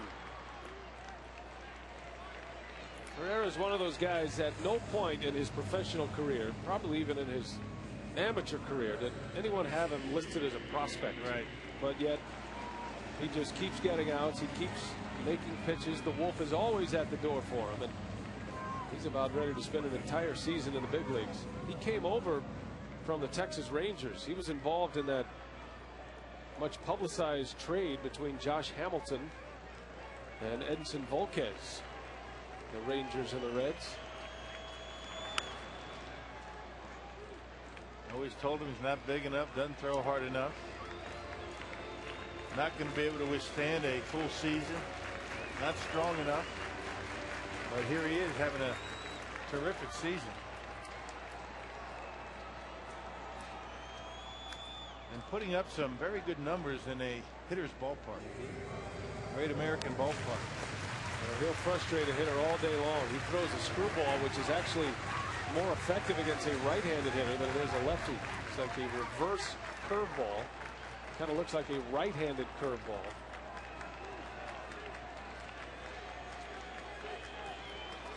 Might see one right here. The 0-2 to McGee. And the screwball misses down and away. Hasn't thrown a pitch over 84 miles an hour.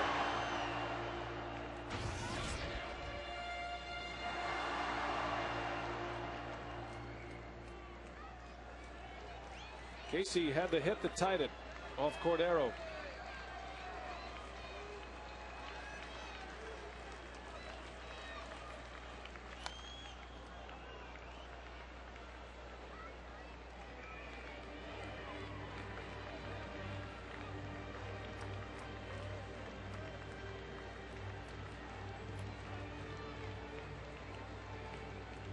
McGee with plenty of power. The 1-2. Casey bounces one to Roland. And out number 2. Fielder and McGee retired. A couple of ground outs. Just can't wait back long enough, can you?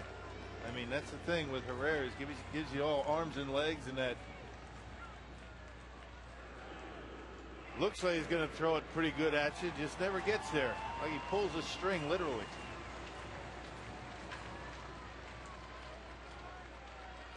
Now here's Mike Cameron now. Cameron thought he had won the game with a sacrifice fly his last time at the plate. Hit one to left. Braun tagged. And Darnell McDonald fired a strike to the plate for the double play that ended the inning. Cameron into center field. That one's got pretty good wood on it.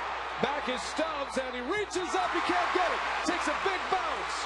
Cameron around second, on his way to third. And he'll make it with a triple. A belly flop triple with 2 outs. And the winning run 90 feet away for Mike Cameron. Boy, inches from ending this ball game. I'll tell you, if Stubbs got close to it. Didn't sound like he hit it all that well, but he did, and it carried into center field. Deepest part of the ballpark. Cameron on the pitch down in the strike zone. The way he hopped out of the box, it looked as though he thought it hit it out of the ballpark. And it looked like Stubbs actually jumped too soon. Ball hit about midway on the wall. Probably should have been caught. Off the wall, and Mike Cameron into third base.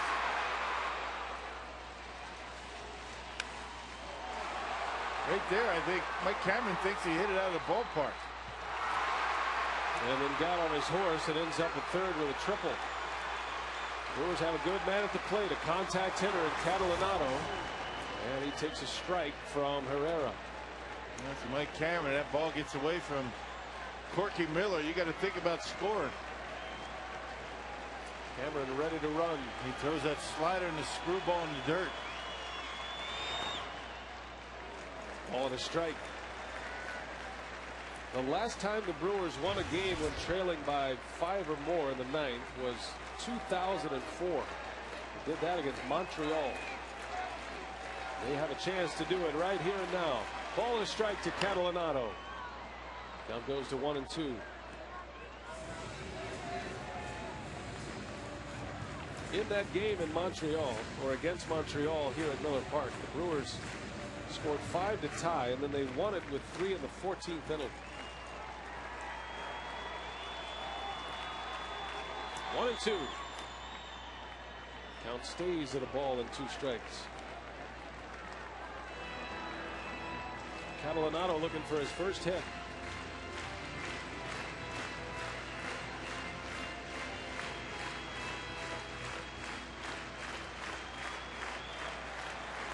Two former Texas Rangers matching up.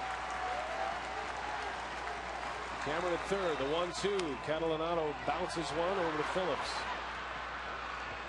Side retired. We go to the 13th.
Well, that total board keeps extending, doesn't it? We head to the 13th inning at Miller Park.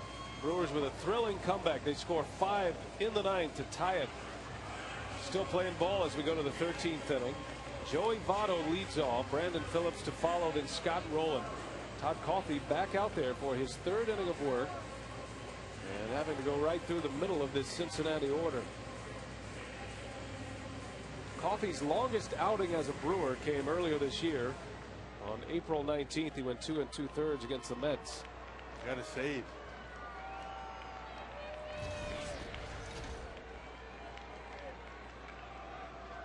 Ken Maka will ask him to go 3 here tonight. Still has good velocity. Coffey has struck out 3 batters in his 2 scoreless innings. He's given up 1 hit, an infield hit by Darnell McDonald.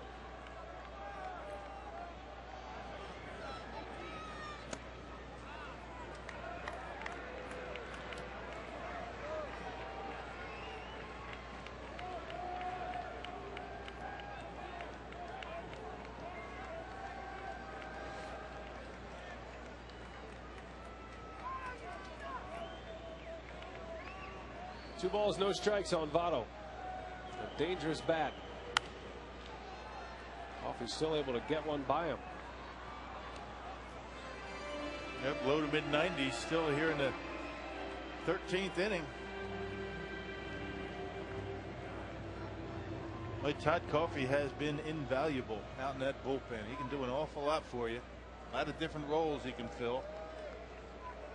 Setup man, now he's becoming a long reliever and give you a good at bat. Just missed. 3-1 to count.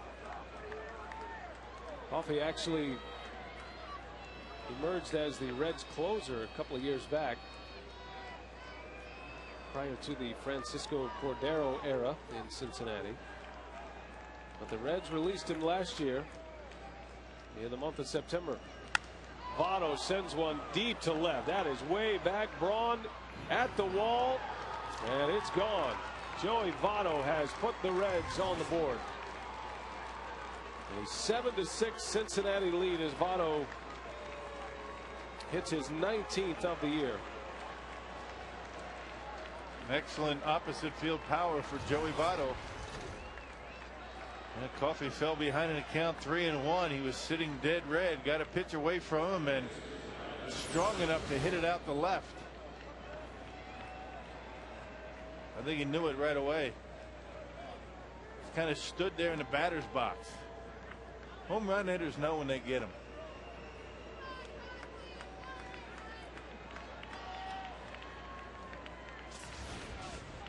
So the Reds have the lead again. And here's Brandon Phillips. Coffey has only given up 5 home runs all season.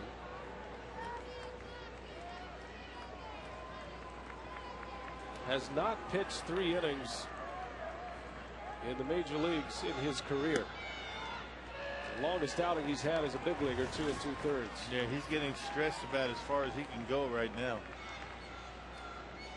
His next pitch will be number 40. That's a lot of pitches for a short reliever.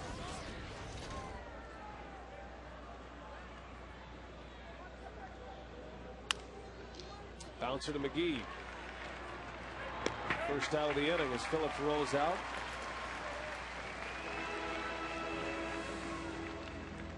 Well, on the bottom of this inning, the Brewers will have Kendall to lead off, then Escobar, and then back to the top of the order, which is occupied by the pitcher, and most certainly Ken Maka will call on Giovanni Gallardo.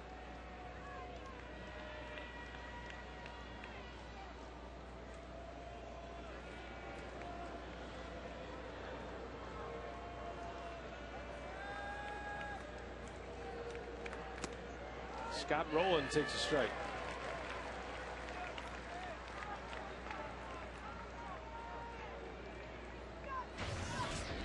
Rowland has 4 hits.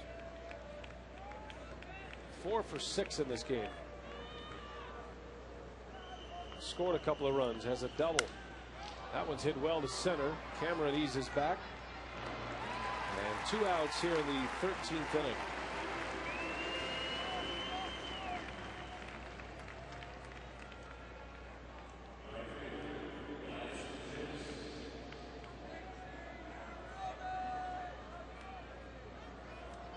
Two outs, nobody on. A run is in on a Votto homer. Opposite field smash that has Cincinnati back on top.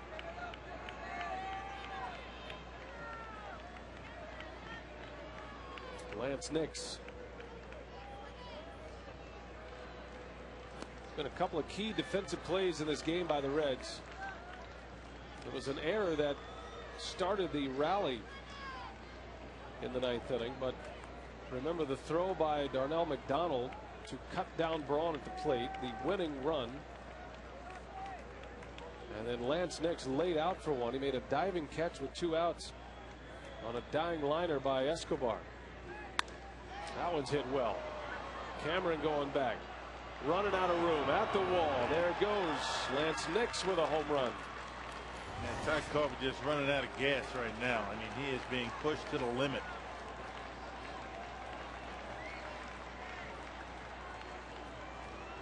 Well, he's trying to give his team as much as he has, and he's pretty much emptied the tank here tonight.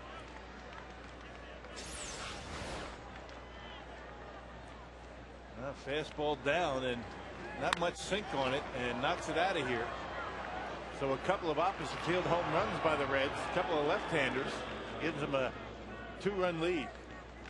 Nix his second homer of the game. 8-6 Reds. And here's Darnell McDonald.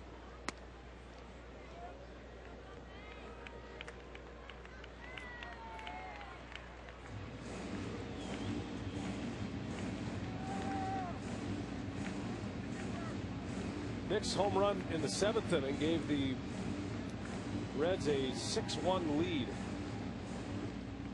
That's his second multi-home run game of the year and the 5th of his career.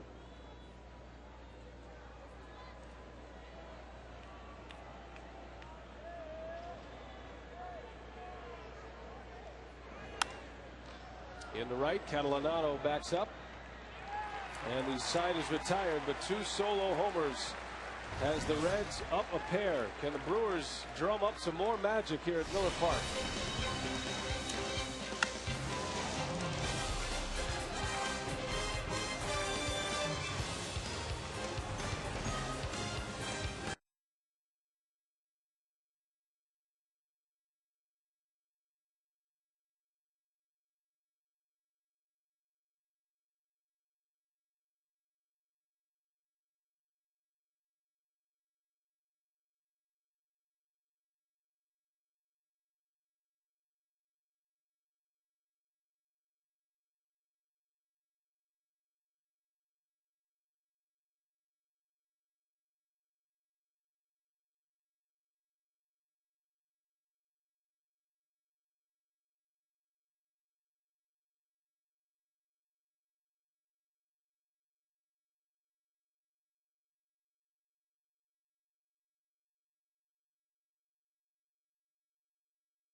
Couple of solo homers from Joey Votto, and Lance Nix has the Reds on top.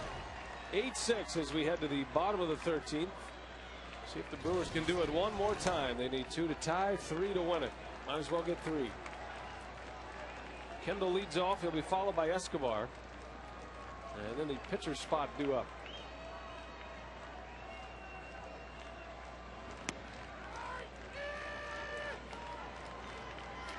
Danny Herrera pitching in his 2nd inning.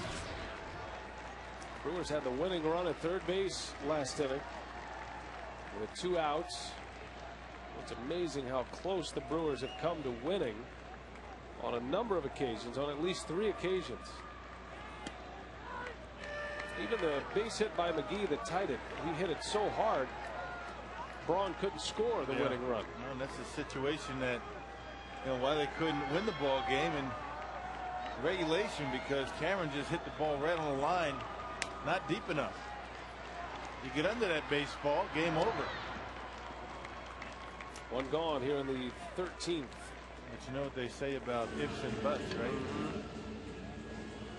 Candy and nuts, be Christmas every day. Reds had an opportunity on a number of occasions to blow this game wide open. They essentially were handing that game to the Brewers on a silver platter. And they almost took it. Here's Escobar. Herrera keeps pumping the strikes in there. Well, let's see if Escobar can reach base. Set up some dramatics with Giovanni Gallardo coming up.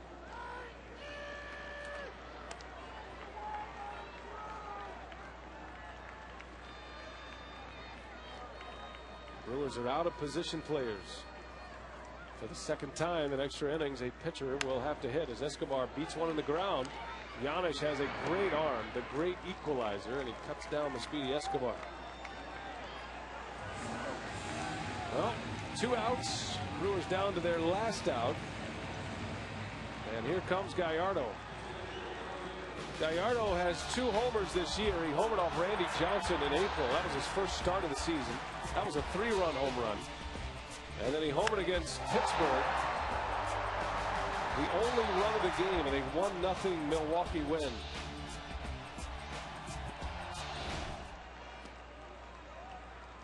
Why not, right? Joe likes the ball up.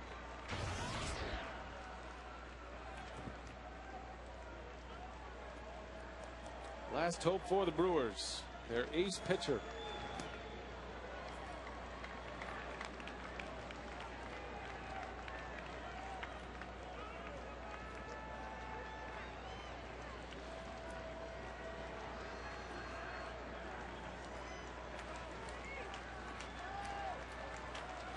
Ball to strike. And Gallardo cuts through a breaking ball. In Bernie Carbo fashion. Now he's got him right where he wants him. You remember what Bernie did on the next pitch? You betcha, 3-run homer. Gallardo in the left, right to McDonald, and that's the ball game. Well, the Reds do win it, but the Brewers took them a lot deeper than they thought. A 5-run rally for the Brewers takes the Reds to 13 innings, but Cincinnati on a pair of home runs wins it in